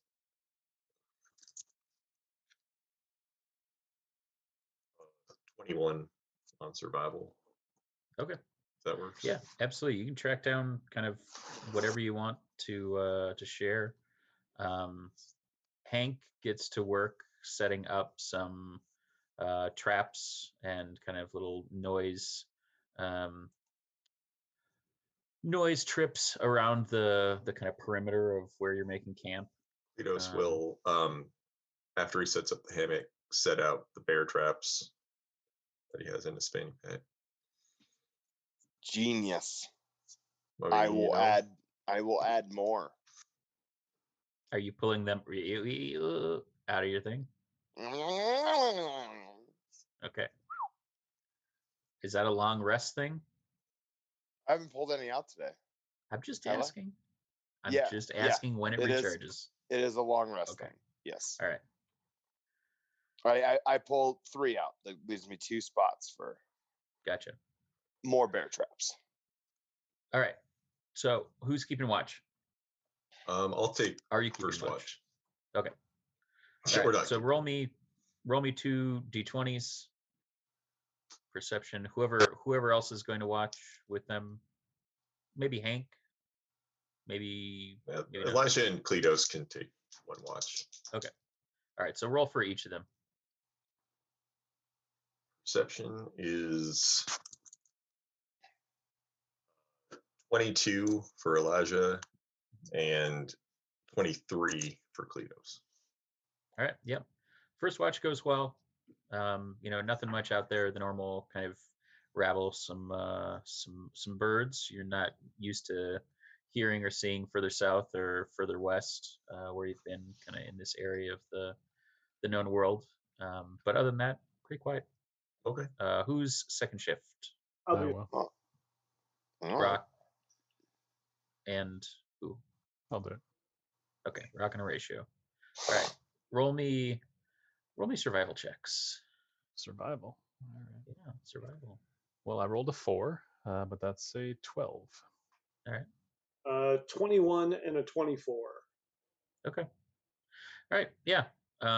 As you are kind of watching, you see that there are the normal predators out there in the wood, but nothing that you guys couldn't take or you don't think Captain Crunch could have a good scrap with. All right.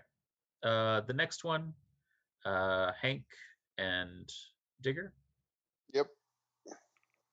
What do you need? You can roll me perception again. Ooh, that's a 19 plus 6. All right. 25.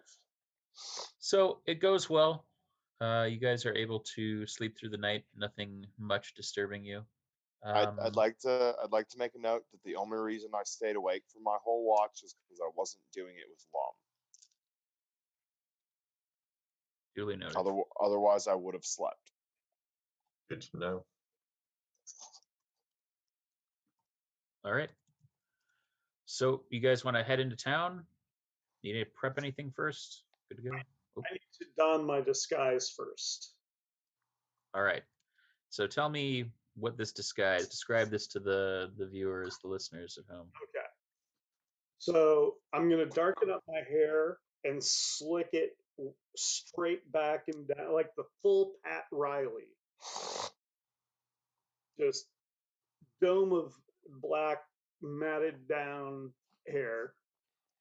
Rock wanting to go for full vampire appearance is going to go with multiple pointy teeth, figuring like that's probably a status move. Like if 2 is a regular vampire, 4 is like a really cool vampire. That tracks. So I'm gonna get like multiple of those on, and then like, can somebody get me a red line black cloak with like a high collar? Yeah, I got one. Like, you could make one out of. We could make a really quality one out of my hammock. I could literally probably pull that out of the bag. Yes. with like a black suit and a white vest and a red bow tie. All right. Well, I can for sure get you. How many things was that? A cape and a suit. All right. Here I go. First one, not so much. It is not the thing I need. What comes out instead? It doesn't have a thing that I would then suffer, but or fake teeth. Why don't you roll me a D100 and I will tell you what comes out of your bag. It's a bear trap.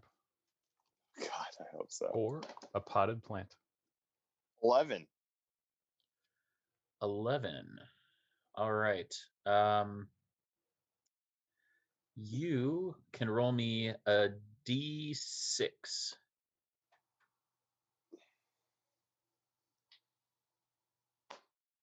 2.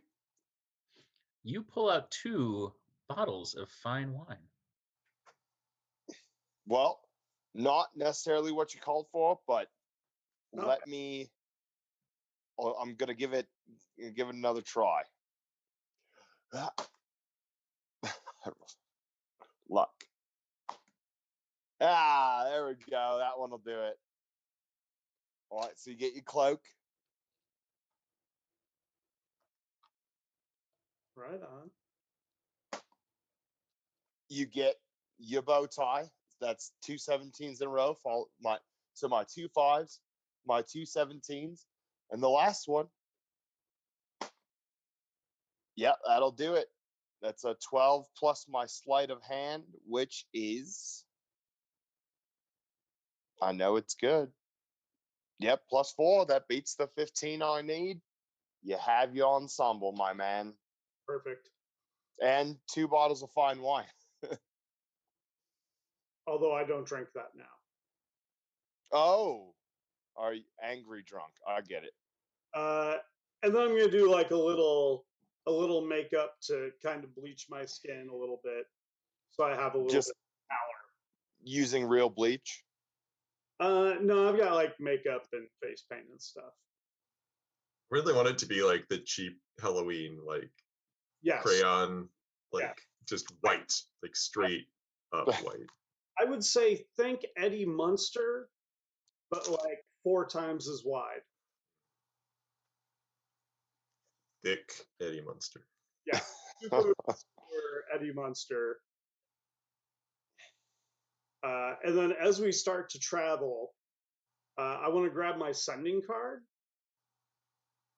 and use it to contact the secretarian at the Baron's restaurant.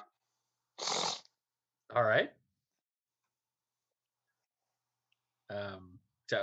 Tell me what you want to say to them. Basically, I want to say, hello. I am Mother Vampire. I work for Baron and am on business. I am checking to see if Baron is there now. I have had a hard time finding him. Blah blah. Run. So they're not even gonna question that I'm a vampire. They're just gonna be like, "Yep, checks out. Sounds like Give them through. And those blahs totally count as words in sending. Made him count. So while we're traveling, I'm also going to use my inspiring leader feat, which I use all the time. Yeah. So Wow. I will spend 10 minutes inspiring my companions, and we all get 19 temporary hit points. Ooh. Sweet. As we start to approach town, Kleatos will use his cartographer ability to it's a rental, so he can requisition a draft horse and a cart, so that way we can like hide in the back of the cart so we're not walking through town looking like us. Not a bad move. It's a real power move. It is, and it's gonna look. No one's gonna suspect anything when a when a hastily made vampire is driving a cart through town. Happens all the time. Yeah. Yep, in the sun. Especially in this town. Yep. Nothing to see here.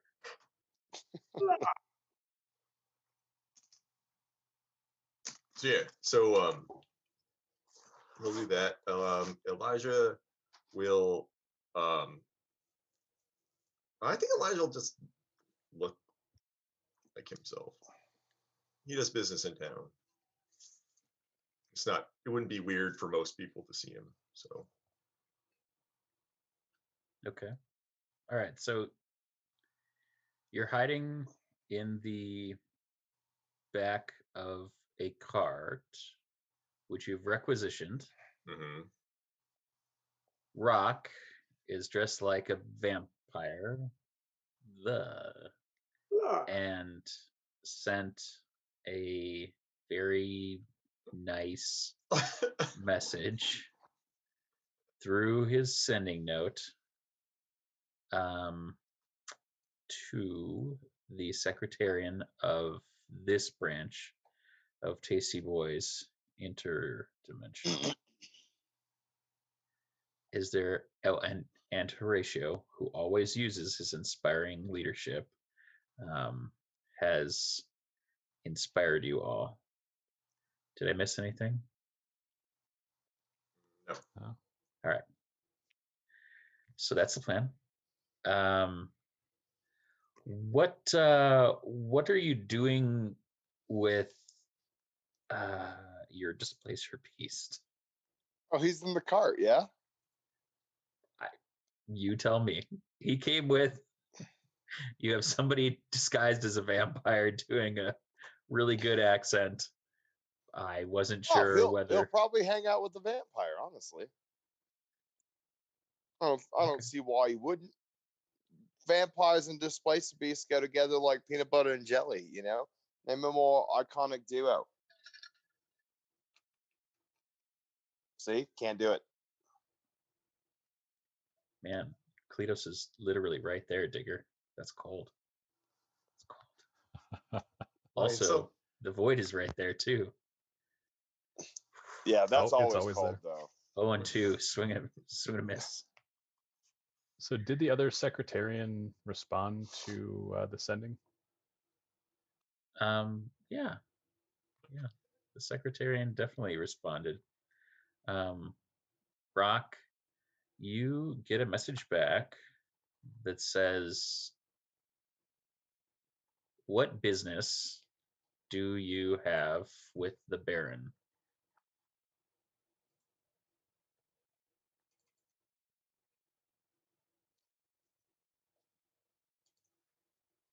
No blah.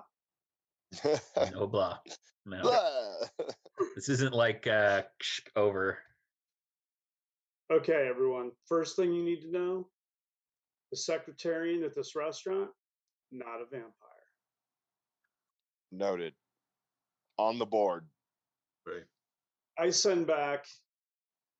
I have heard that Baron is looking for Tasty Boyz, and I have heard through rumor mill some location-esque information he will be interested in. Blah.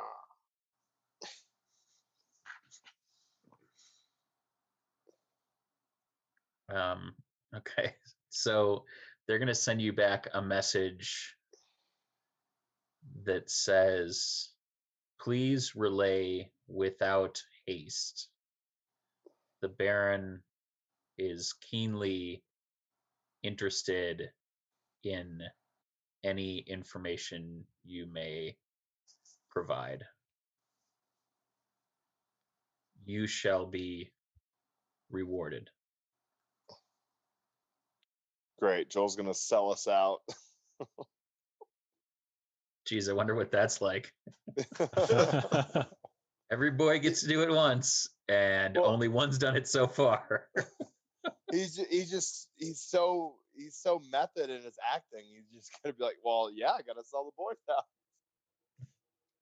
So I'm going to relay to the boys what's going on. Yeah. And then I'm going to reply with, that is very sensible. One, a large group of them is in the plane of air. Two,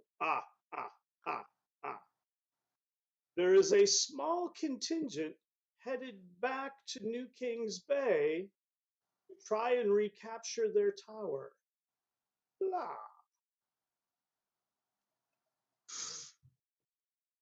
Okay.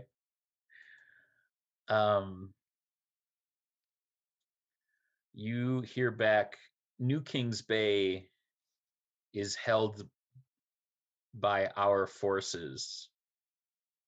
It seems your intelligence is out of date or untrustworthy. Oh, No, it's whoa. whoa. Looks like this. Whoa. I would never know it's him. No, never. I'm just going to send back.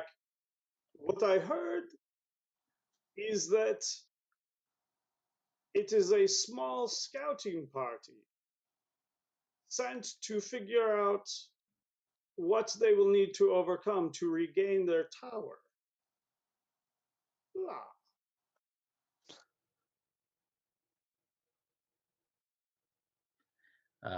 You hear back, the tower and all remnants of the former Tasty Boyz have been raised in New Kings Bay. Please join us here and we can talk further.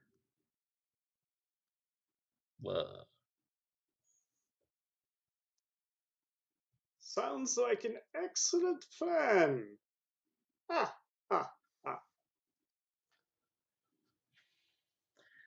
You get back, when shall I expect you?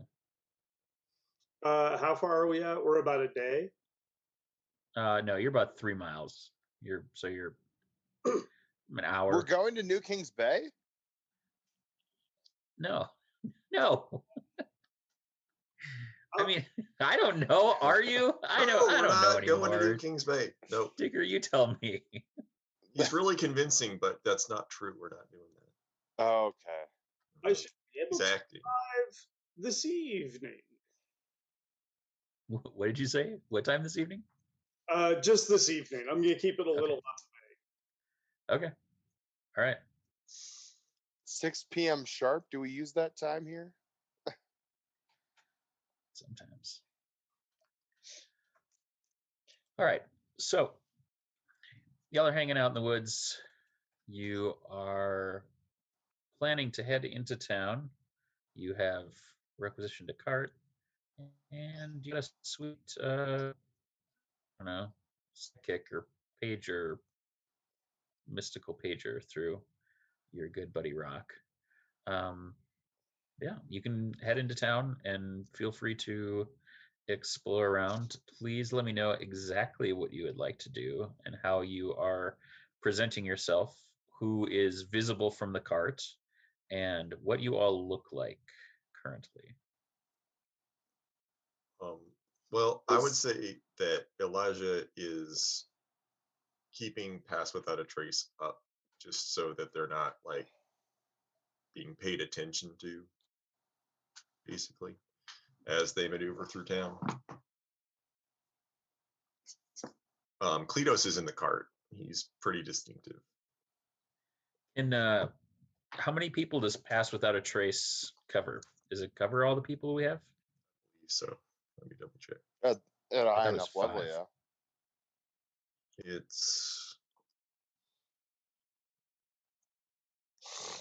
This says you and your companions. Okay. Just checking. Do you consider all of these people your companions, Lasha? Yeah, of course I do. I'm just checking. That doesn't always cover the Tasty Boyz. What can't kill you makes you stronger, you know. No, I'll kill you. Don't or worry. it kills you, or it literally kills you. Not yet. I'm gonna steer the cart on a kind of lazy circular pattern through town to try to circle the restaurant slowly but reconnoiter a little bit. Okay. All right. So you do a bit of reconnaissance. Tell me what you're looking for, and if anybody else is outside of the back of the covered cart, you can also make me an investigation or perception check, depending on what you'd like to look. And we'll give you 3 passes as you both pass the restaurant as well as pass through town if you're looking for things in particular. I'm looking for armed guards, troops, fighters that seem to be in a protective, like a protective pattern around the restaurant. Around the restaurant, no. The restaurant looks pretty, pretty nonchalant. As you pass through town, it's another matter. There are a lot of town guard. It looks rather militant. I think of it like I would think of Germany. When I visited Germany, the first and only time, I got out in the airport and all the security guards had semi-automatic machine guns. And that was something new for me. So I would think about it like that. You are used to a pretty stout town guard, but in New Kings Bay, really outside of Chicago, none of the towns that you've been in have really been large enough or have kind of a militant enough ruling class that that there was this much of a presence of guards. But as far as you can see, Tasty Boyz Interdimensional, the restaurant it looks like many of the other inns or public houses in town. Okay. Can I make out any badging on the uniforms that would let me know who they are? Like, are they the Baron's men, or do they belong to someone else who's really? make me a. Why don't you make me a history check? Is there a magic shop anywhere? Shopping Make me a episode? perception check. I think I'm going to use my inspiration, James. All right. 23. From what you can tell, the insignia that is on the kind of military's uniforms is the same that seems to be on a lot of the larger kind of municipal halls. Your kind of nearest recollection would be that this is town guard. Okay. I would say Elijah is looking out more just to see if there's any other Baron branded businesses, those types of things around. Like if he's maybe got his fingers in fast casual, but he's also got, feelers out into other industries, Yeah. There's nothing else that's really branded Tasty Boyz, or anything kind of particularly explicit about the rest of town. Like I said, there's a lot of heavy timber construction, a lot of stone, and masonry in the space. It feels very, it feels like very rustic European, or even kind of Nordic, in the kind of construction of everything. But outside of that, it's not nearly as big as old Chicago, but it's definitely, one of the more sizable towns that y'all have been in. What's it called? It's a great question. What is it called? Why doesn't everybody make me a perception check? 24? 2 22s. 21. 26. Nate, what's it called? How dare you?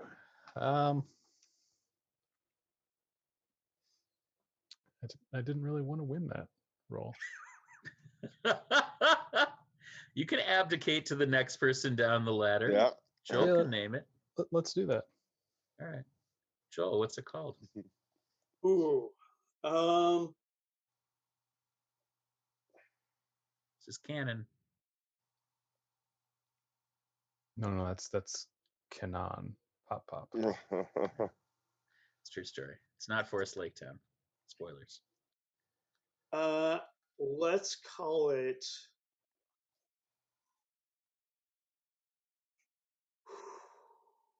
This is tough.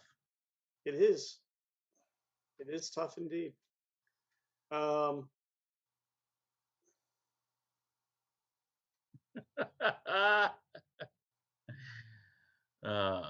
Let's put it to a vote. We got Pound Town and Old Bay. Pound Town. Chateau von Herdenberger Stein. Chateau von Say it one more time. Hergenberger Stein. Chateau von Hergenberger Stein. Spelled like it sounds. Yep. Obviously. All right. Yeah, I misspelled that, but Chateau von Hergenberger Stein, a burgeoning metropolis if there ever was one. You roll through its streets unnoticed by its fair citizens as you gather all matter of insight into the Tasty Boyz franchise here and the character of the town. So you've made 2 passes at this point. A third pass, anything that people are interested in, things that they would still like to know or pay particular attention to? I'm going to be listening for any conversations that would indicate what's going on in the town, particularly any conversations being had with or between guards. Okay. I would say, what time of year is it? Is it like what time is it going to be dark by the time we get to the meeting? Yeah, it depends on kind of when in the evening. If you go early evening, it'll probably still be light, but it's getting dark, 6, 7 o'clock in the evening. All right. I guess Elijah would be most interested. He'd kind of just keep an eye on the guard situation at the restaurant. And he would also just be keeping an eye out generally if like a lot of people suddenly start coming out on the street around sundown. Okay. Yes. Hold action until guards appear. So it's getting closer to that time. You are slowly rolling through the streets of Chateau von Hergenbergerstein and having a very wonderful time. And I know that Jill's going to laugh every single time I have to spit that out. Probably. So thanks, Nate. I appreciate that, and I will hold it against you You're personally. welcome. So you roll by kind of one final time and realize that it's starting to be early evening. So anytime you want to drop in, you're more than welcome to at this point. You haven't seen any big uptick in guards. You have heard a number of conversations that the guards have talked about, just how happy like they are in general, how well they're treated. They talk about the kind of beauty of the forest, and one of them is talking about bringing his significant other out for a Sunday meal in the woods. The other talks about his child and how excited he is to have him join the other children soon as school begins. The other folks in the market are remarking on the bounty of the harvest and how the kind of festival of the harvest is happening here in 3 days' time, and how excited they are for this kind of annual celebration um, of the kind of bounty of Chateau von Hergenbergerstein. So yeah, I don't know. Life is quiet. Life is seems pretty good. Okay. As a last move before going to the restaurant, I want to check the rumor mill. Excellent.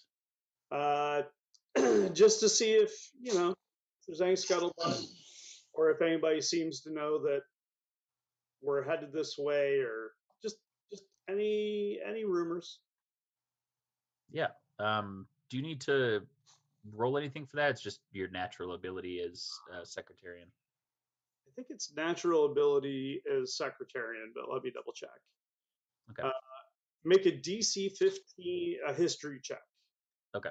Success, you learn up to 3 rumors related to creatures or organizations involved in the mission, which come to you through your sending stones. They reflect current or historical knowledge. And since we're ranked 3, right? You are rank 3. Yep.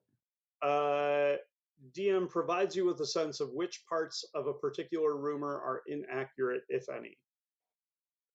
I don't necessarily get to learn the truth, but if there's something false, I get to know. Okay. So history check versus 15. I probably should have saved that inspiration. Yeah.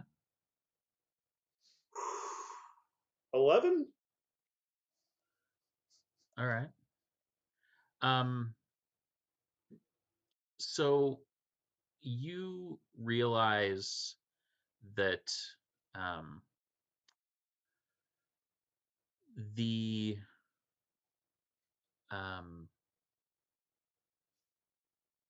the community of Chateau von Hergenbergerstein is very they're very content with the state of things, but there's always a bit of worry, especially from outsiders, and they are in a perpetual state of worry lately because it seems that there are people and forces conspiring against the kingdom of Chateau von Hergenbergerstein, and that the town itself had, in the last 10 years, felt as though they had been cursed. The wife of the kind of nobleman grew incurably ill, and in the kind of decade hence since she succumbed to illness, the kingdom has suffered a series of kind of terrible tragedies, and as such, they've continued to grow together and grow kind of more prideful of their stoutness and of their kind of willingness and kind of headstrong will to survive. And so the kind of national identity of them is incredibly important, but it feels threatened. It feels threatened right now. And so they're kind of, you hear kind of rumors about kind of rallying behind the kind of identity of Chateau von Hergenbergerstein, and the kind of resilience, and that this year's festival marks the kind of 10-year anniversary of her death, and they want to commemorate this with this festival of kind of reaping this bountiful harvest which they've sown through the kind of hard work and diligence as a people.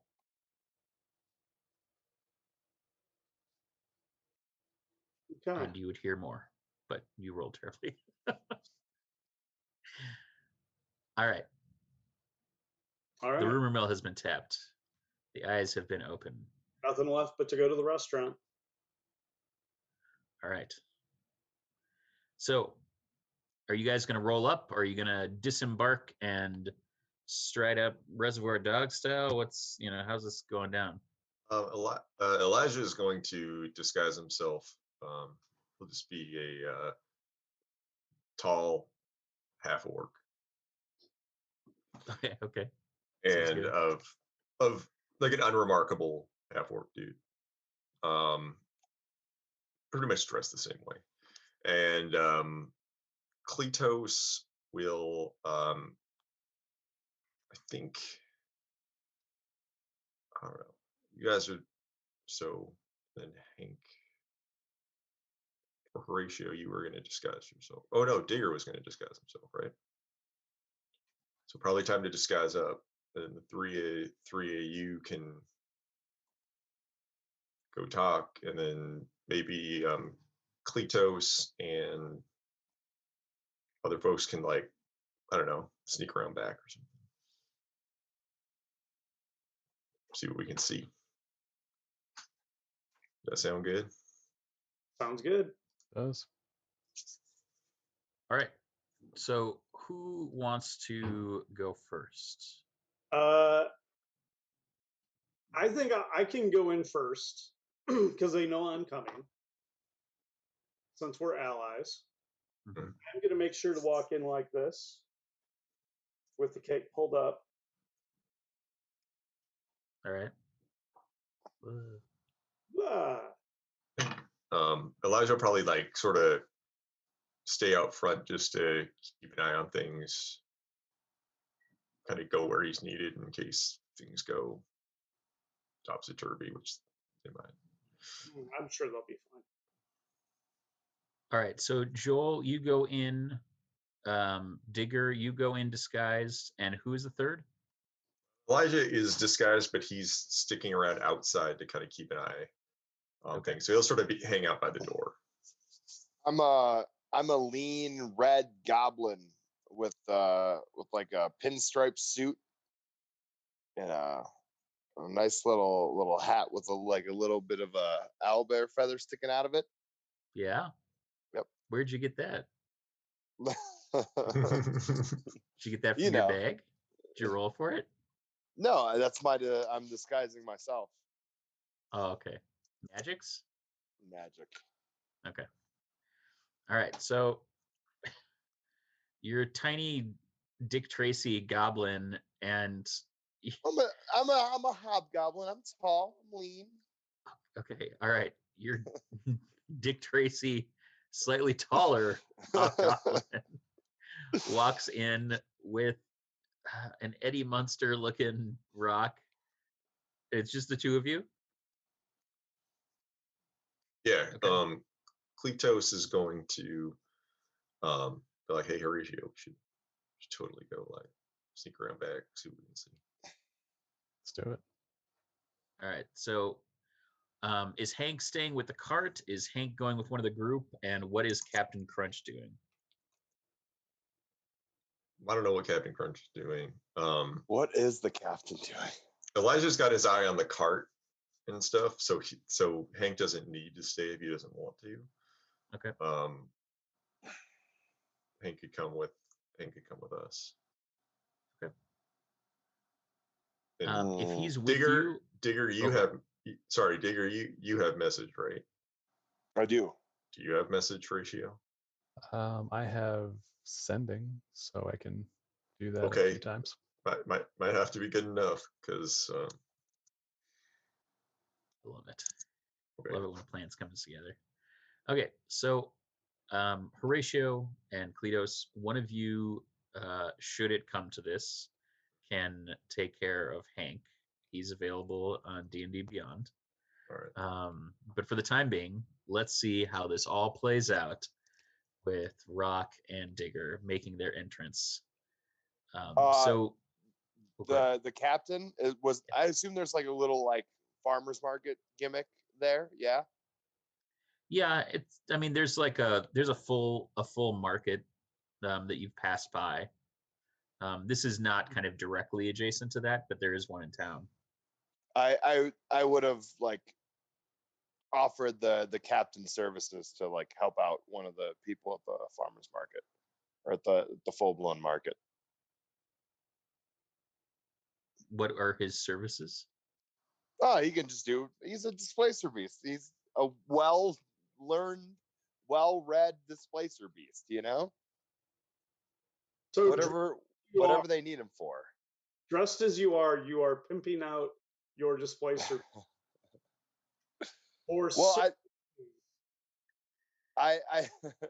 I don't want him to get hurt. So well, he can stay in the cart. Yeah, that's true. I just don't want him to get hurt. I'll say, how about this? Make me a history check, and we'll decide where he goes.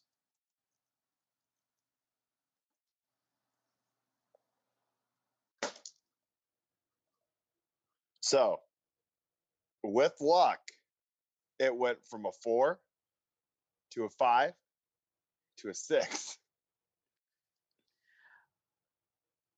And my history is, it's +6, so 12. So, even with your optimism about Captain Crunch being helpful and keeping him out of the way, you recognize that displacer beasts in many places are not regarded as a helpful beast. The fact that you have domesticated a displacer beast, which is typically a lawful evil large monstrosity, might be disconcerting for some of the town folk. Okay, fair. and you have the wherewithal with your feline brethren to maybe not pimp him out. I don't look at him as evil. I look at him more so as the captain. Just my well-read companion. But That's yeah, fair. he'll stay in the cart and he'll play lookout from underneath one of the tarps or whatever we have on the cart. All right, that sounds good. Okay, so he's gonna play lookout along with Elijah out there. Rock, you and Digger are going to enter, and as you enter into the restaurant, you are greeted with a welcome to Tasty Boyz Chateau von Hergenbergenstein. How may I serve you today? It is nice to be here. I am expected by the Baron. Well, we don't have any Baron here, but we can serve you all of these delicious foibles behind me. Hey, You see, we are a what do fast you got? casual dining experience. How fast? How casual? What do we got? Tell me. What do we got? Come on, give me something. Well, look at the menu. Tell me what you would like. Ooh, you got a good booth? Can we sit down? Good booth. Absolutely. You order at the counter here, and then you can go sit down, and we'll bring your food right out. Oh, that's strange. It's fast and Yes, it's casual.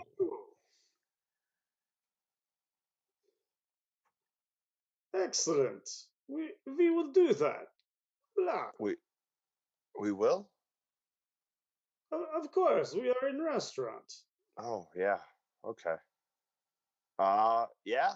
I guess give me the whatever this era equivalent to like just a fettuccine Alfredo is. All right. I imagine it's like a Fazoli's. I feel like that's what the Baron would run. Okay. It's like a fast casual Italian, that's like not great, but it's okay. It's Tasty Boyz, brother. Yeah, but you got to imagine the Baron doesn't have the same standards, It seems like it's a pretty stocked menu. I mean, have you guys ever been in a Tasty Boyz franchise? Almost. I mean, there was the one. You see that the menu here is very similar to the menu that was to be offered in New Kings Bay, and that the idea behind franchising and it being fast casual interdimensional is that all of these franchises have these dishes that are tied to the culinary cultural traditions of these interplanar locales. And so you could get the same thing here that you could get elsewhere, which is why some of the sourcing that you guys did in some of your early adventures on your way to New Kings Bay, as well as the kind of work that Les has been doing to bring in and kind of transfer things from the plane of elemental air has been so transformative in that we couldn't always get these exotic interdimensional foods, but here we are in Chateau von Hergenbergenstein having a taste of the plains. Okay, I'll get 3 tuna melts with tomato and a side of fries. Thank you. I would like I'm not tipping. The Sausalito blood sausage platter with a Bloody Mary. Blah. All right. He gives you a wooden medallion with a number etched into it. On that kind of top space, you kind of see the Tasty Boyz Interdimensional insignia, and on the backside is the kind of royal crest of Chateau von Hergenbergenstein. and he says, "We'll you just leave that on your table, and we'll be right out with it." Thank you very much. So Uh, we try to find like a booth in like a corner where we can kind of see everything. There's nothing coming from behind us. Yeah, mhm. I want the seat with the wall to my back. Yep. Gotcha. All right. Cowboy's seating it up as much as possible. For our sneaky boys, Kleatos, Horatio, Hank, Yeah. why don't you make me a stealth roll? All right. These are plus 10. All right.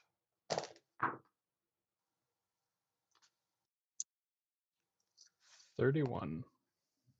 Oh, Oh, I roll these at advantage too because of my cloaks. Well, that's good because first one's but 39. Yeah, and Hank rolled a real shitty 22. So yeah, you guys are fine. Hank hasn't adventured for a while. Yeah, he's a little rusty. It's awesome that this is split into the stealth squad and the not stealth squad. True that. True that. All right, so you guys are sneaking around. Tell me what you're looking for. Tell me what you'd like to do. Well, I mean, are there other windows around the back? Like once you sort of get out of the lobby area, is there anything that lets you kind of see into the inner workings of the beast? Yeah, you can see that they have a kitchen setup that's very similar to the one that you had in New Kings Bay. There's normal people during normal kitchen prep, and yelling at folks to fire 3 tuna melts, extra tomato, because he Thank looks you. extra hungry. Kleatos is like, man, And- I can't believe they got the L design. We had a galley. I told them not to do galley in the middle by the ocean. So jealous. You can see inside. Actually, make me a perception check, Horatio and Kleatos. Hank's kind of acting as lookout as well, so I'll let you guys roll the checks. 21. All right. 25. And what'd you get? Sorry, Oh, Kleatos. 21. Yeah, so you see the insignia that has been branded into a fresh tuna that is thrown down on the board. You know that's Honorous Clemps. Yeah, because we only source the finest tuna, and you know that's been driven by the one and only Tasty Boyz. So yeah, they are clearing that up, getting a little tartar ready, getting ready to kind of mix that all up. That sweet tuna salad, and Sort of like an office or something. Good question. there's nothing that you can see. I mean, it's kind of like I said, it's laid out similar to the other branch outside of your very discernible difference of the layout choices in terms of the kitchen. But you imagine that there's kind of a management space, nothing that you can kind of see into. Told them not to go windowless manager's office. It's real bad for morale. It is. It's a bummer. How do you know he doesn't have a skylight or is on the second level? Oh, is there a second level? Oh yeah, brother. Oh, well, I'll just go up on the second level. Okay. I can run Are up you the just wall. doing monk shit? Okay. Yeah, I can run up the wall. It's totally inconspicuous. I'm behind. Like, are we? Well, is it like? What's the scenario back here? Is it like? Are we? Like, is it an alley? Is it like the city wall? Like, what's behind us? The building itself, as you kind of come around the back, does have a large opening for what you surmise is garden dining, al fresco, as it were, during the more temperate months of the year, and you guess that this could probably also double as a beer garden in cooler times.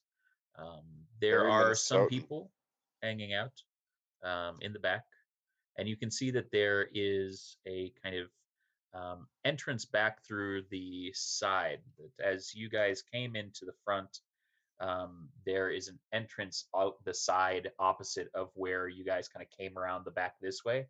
That there's a exit out this side, and then the beer garden is kind of located back here in that kind of side door. And then there's a back door that looks like it probably goes into the kitchen. There stairs. On the exterior, no.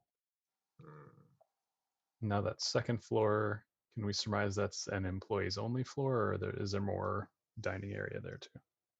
You don't see anything kind of on the from the back of the building up there. Is there and then so there's a patio and there's beer garden, there's people hanging out on the beer garden. When we were on the side, when we were coming around, Yeah. did it look like there were windows on the second floor on the side? Yeah. Okay. And is that again, is it sort of so it's sort of like between buildings then, or does it have its own sort of spacious lot? Or No, it's kind of off of a major thoroughfare. It just looks like there's kind of space in between the two buildings. Sure. To allow light in. So Kleatos will be like, Horatio, I'm going to do some cool stuff. So watch this, bro. Watch this, bro. And then he'll actually he can't. He'll just kind of casually walk up the side of the building to like the window. Is there like a window ledge, or is it flat, like flush with the building? Yeah, no, there's a ledge. The windows are kind of inset in this. You can tell that the kind of main floor is more the stone that you see throughout, but the upper floors of the building, it's a 3-story building, that the upper two are predominantly timber built. Okay, then he'll like put his hands in the little window divot, like peek his chin over and like look inside. So he's just sort of hanging from the window. All right. So you want to take a peek inside? So as you look inside, you can see that there are a number of bookshelves against the far wall and a door that you think would probably let out about in the middle of the kind of width of the building. In this room, you see 2 desks, one on either end, to the left and the kind of right walls from where you're looking in.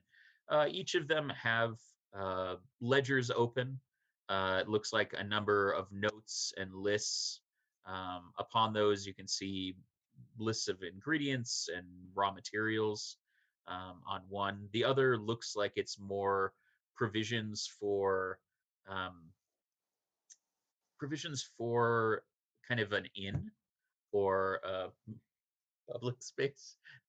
Sorry, he just like walked over to his bed and just like thunk. I just heard this huge like loud thunk as he hit his head on the table. Hi, buddy. But yeah, so you kind of can surmise that there might be kind of other operations out of either this space or that they are also, kind of in the business of, kind of housing people, travelers. Can I see the name of this inn? Like you're not seeing kind of like a name, like they're both open ledgers. It's not like it says like, the barge right in, it could be monogrammed. It could be really nice. It could, but this seems to be all pretty familiar in terms of things that you've seen before. Sure.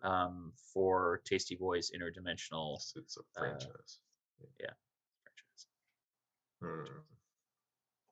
All right. Is anyone in there? No one's in there currently. Okay. Are there other windows on the side for what might be other rooms? There are, yeah. Kleatos will swing over to another Okay. room.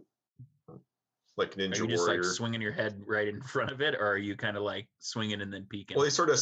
Well, if it's a like long bank of windows that he can like easily hand climb, he'll do that. Otherwise, he'll like sort of like Ninja Warrior, like I got my fingernails on this little divot, and then he's like, I'll somehow jump to the other one. Monk shit. Yeah. I gotcha. Yeah, you're able to do that. It seems like there's kind of 1 to 2 windows per room on each of these, and they're pretty evenly spaced from the front to the rear of the building.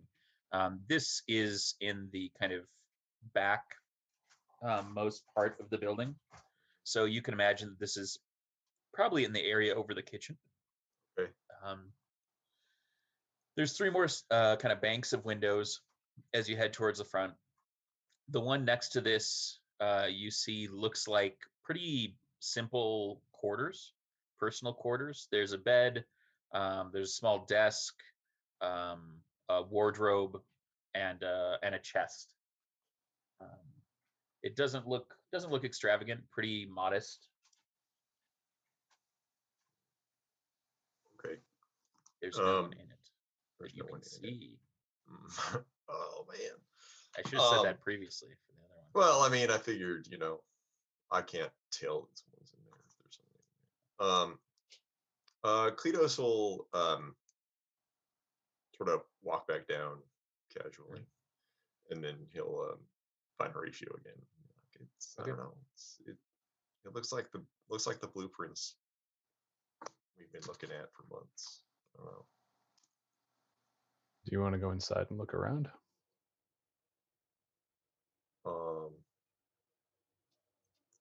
I'll let you ponder that, and we'll jump back to Rock and Digger. So, Rock, Digger, you are hanging out in your cowboy booth.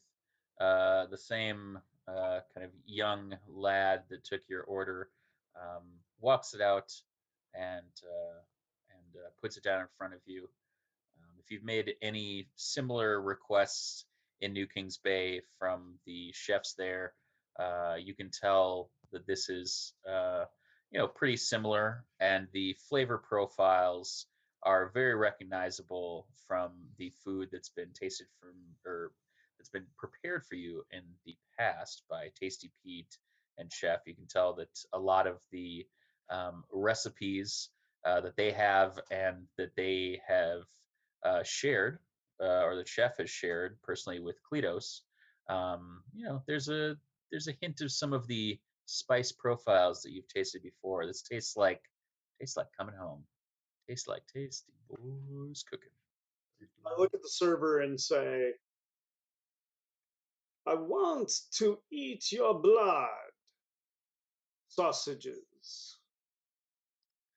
He looks like really disconcerted, and then he's like, oh, okay. Well, there you go. I hope you do, and I hope you enjoy it, and always come back. And hey, have a tasty day. What? Have a tasty day? What the? He like walks away, and he's like just whistling a tune. Do we say that? God, that is just, I feel gross just hearing that. I hope that's not like a company-wide thing. Oh. But don't you want to have a tasty day? I mean, yeah, but I'm not going to say it like that. Oh, I feel like we could say something better. Maybe keep it tasty. Better. That's infinitely better. All right. Well, I guess we got to note that for when we take back our excuse me, sorry. When we are, you know what I'm saying? You probably never mind. That's gonna. We're fine. Do you see anything? I thought you were from Australia. Me? Yeah. Um, All tabaxis are.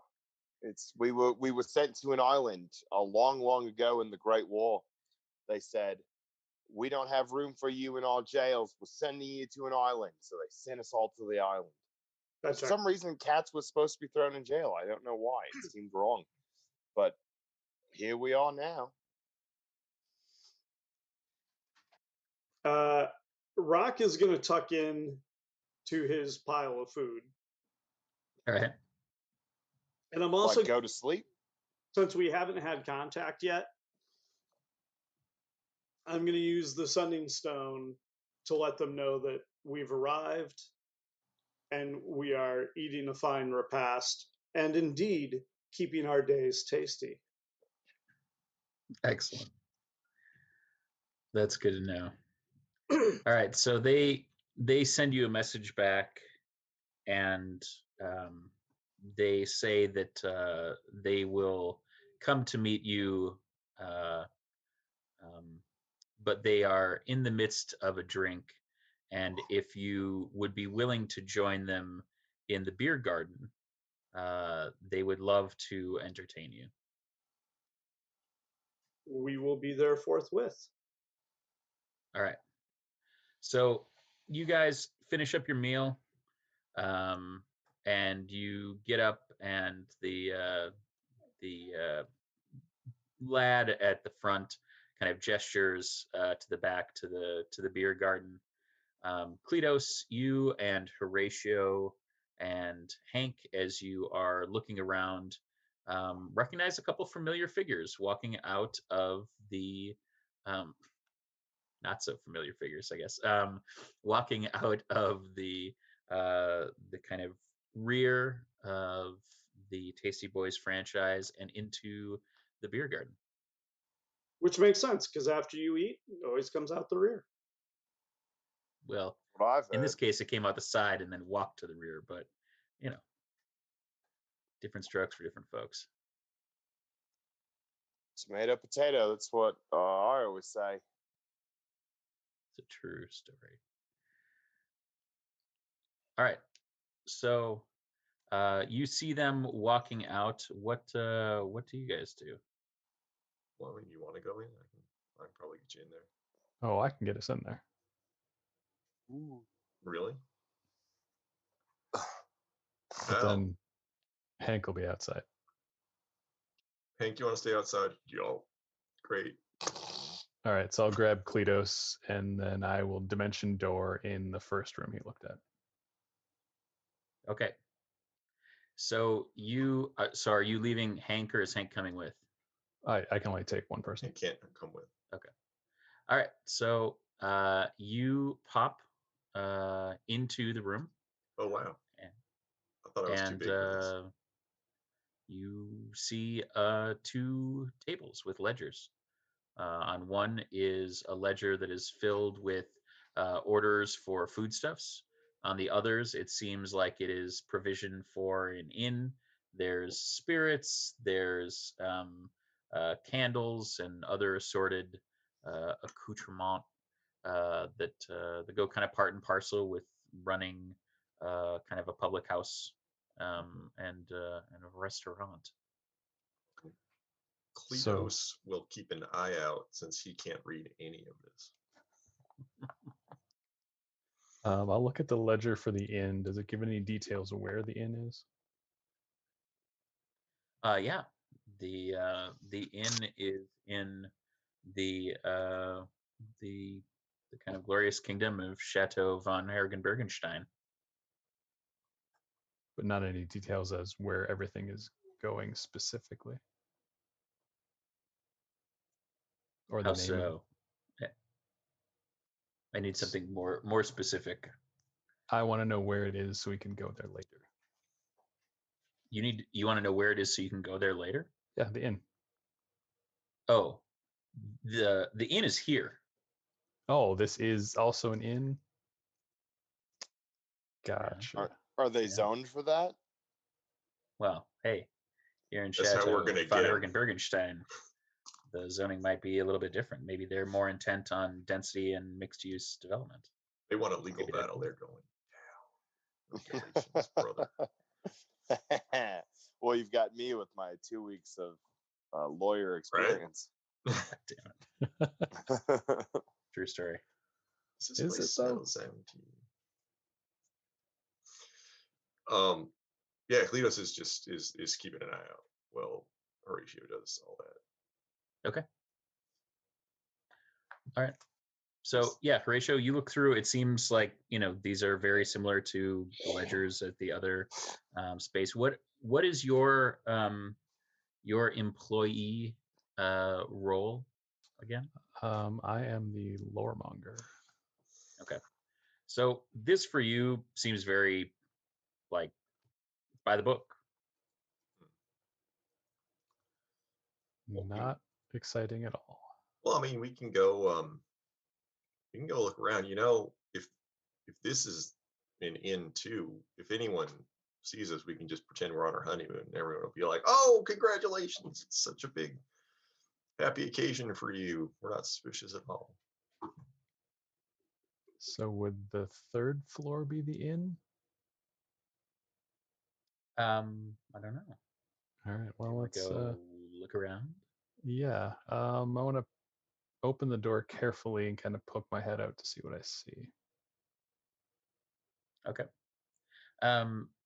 You see a hallway that extends to the front. There is a door that seems to go out like the very front of the building at that second floor, but you know that there wasn't a staircase or anything that goes up to it. On that floor, you see that there is a stair at the front to the left of the door that looks like it goes up to the third level, and along the kind of left side, kind of across the hall from the room that you're in currently, there are kind of an equal number of rooms marching through to the front. There's kind of a pair of 3 rooms directly kind of offset across, and then a door at the end of the hallway. And I assume those rooms are numbered. I don't know. Do you want to go look? Yep, I'll look further out since I don't see anybody else out there. Okay. Yeah, it looks like there is a kind of symbol in each of them. It's nothing that you're kind of intimately familiar with, but they all have a kind of similar insignia with the Tasty Boyz branding, and then a kind of symbol that you recognize, that you've seen symbols like that around town. You guess it's probably something that is domestic to the Chateau von Hergenbergenstein region. Kleatos will go over to the one that he saw was empty. Mhm. And is the door open? Can you get into it? It's locked. This one, nobody's in here for sure. Horatio, are you good at getting into locked rooms? No, usually rooms are open for me. Hank would probably be the one that could get us in there, unfortunately. That's true. I mean, I don't know. I feel this place is really nice. I feel bad. Like if I break their restaurant, are we just on their level? Well, they tried to burn ours down, so I think busting open a door is not quite as bad. And Kleatos will. I love the cognitive dissonance of they tried to burn ours down. We definitely did nothing to anybody in town. I mean, we didn't. Well, I mean, look, did a lot of nice things for people, and I don't need to go break in their restaurant. But he'll you know what? He's gonna say, Horatio, you know what? I feel like, I don't know. I feel like people here probably don't know who we are. You know, I mean, maybe you should probably stay upstairs because you're famous. It's true. But I mean, if we saw Digger and Rock go out back, so whoever the important person is probably, that's mean. Everyone here is important and necessary and essential. But like, you know, the person who might know who we are. So why don't we just go downstairs and be like, we lost the key. We could just get a room. We just get a room. All right, let's give it a shot. And we can go see if they've got like weird void Bibles in the desk drawers or whatever. I mean, we're scouts. We're doing our job. All right, let's see if they have a honeymoon suite. Yeah, absolutely. Yeah, so we'll just go downstairs. And if there's like a front desk type thing, I don't know if is this like one of those, like it's, you know, there's a big like open plaza in the middle and we can like look down and be like, hey, you guys down there, enjoy your lunch. So there's no stair in the front. Like when you get to the front, near that door, you realize that the stair doesn't go down. It only goes up. You did see a stair to the left that you presume would go down into the kitchen from the kind of management room in the back. But there's no staircase down at the front. That's There's just weird. the door. There's that. Well, is it? And does it look like a room door, or is it like? Does it not look like a room? No, it doesn't look like a room door. Well, open the door. All right. Let's flip back to Digger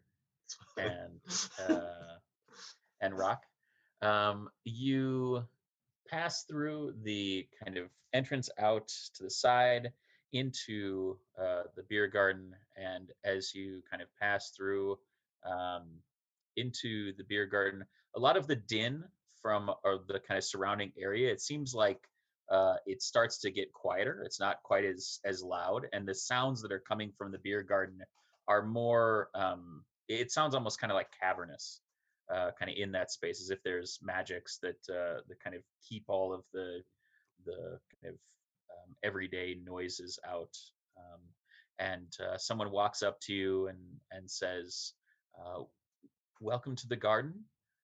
Is there anything I can get for either of you? Tasty beverage?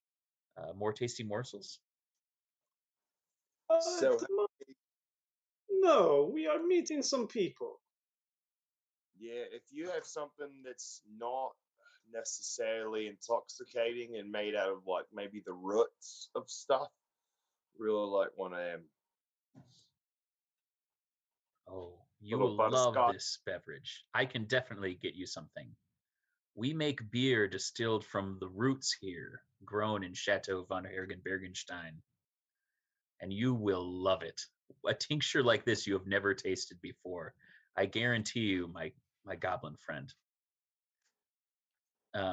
So he kind of like goes skittering off, and Rock, you get another message that says, "Please join us in the back of the garden." And you can see that there's a kind of hand that is kind of yoo-hoo.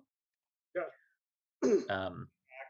And as you kind of walk to the back of the garden, you see that there is a kind of sharply dressed woman that stands to greet you and says, "Did you tell her what your name was?" No, I'm about to introduce myself. Okay, excellent. All right. So she says, "You must be our informant and your my day guard. Bodyguard?" Yes, my day guard. I am Count Vlad Bloodcula. And my day guard's name is Crusty Nosepicker. You know how hobgoblins are. Ha, ha, ha. That's not my name, but you know, all right. It's always something. That's not your name, but it was something kind of like that or something. He prefers to go by Steve for some reason. He is not a traditionalist. You can All tell by right. his hat. All right. Well, she says, I am Cynthia Ovid, and these are my staff. And might we introduce to you the ruler of this kingdom, the Baron von Hergenbergenstein. And that's where we'll end this episode of D&DDT with the one and only Tasty Boyz. Tasty Tasty Boyz. Interdimensional.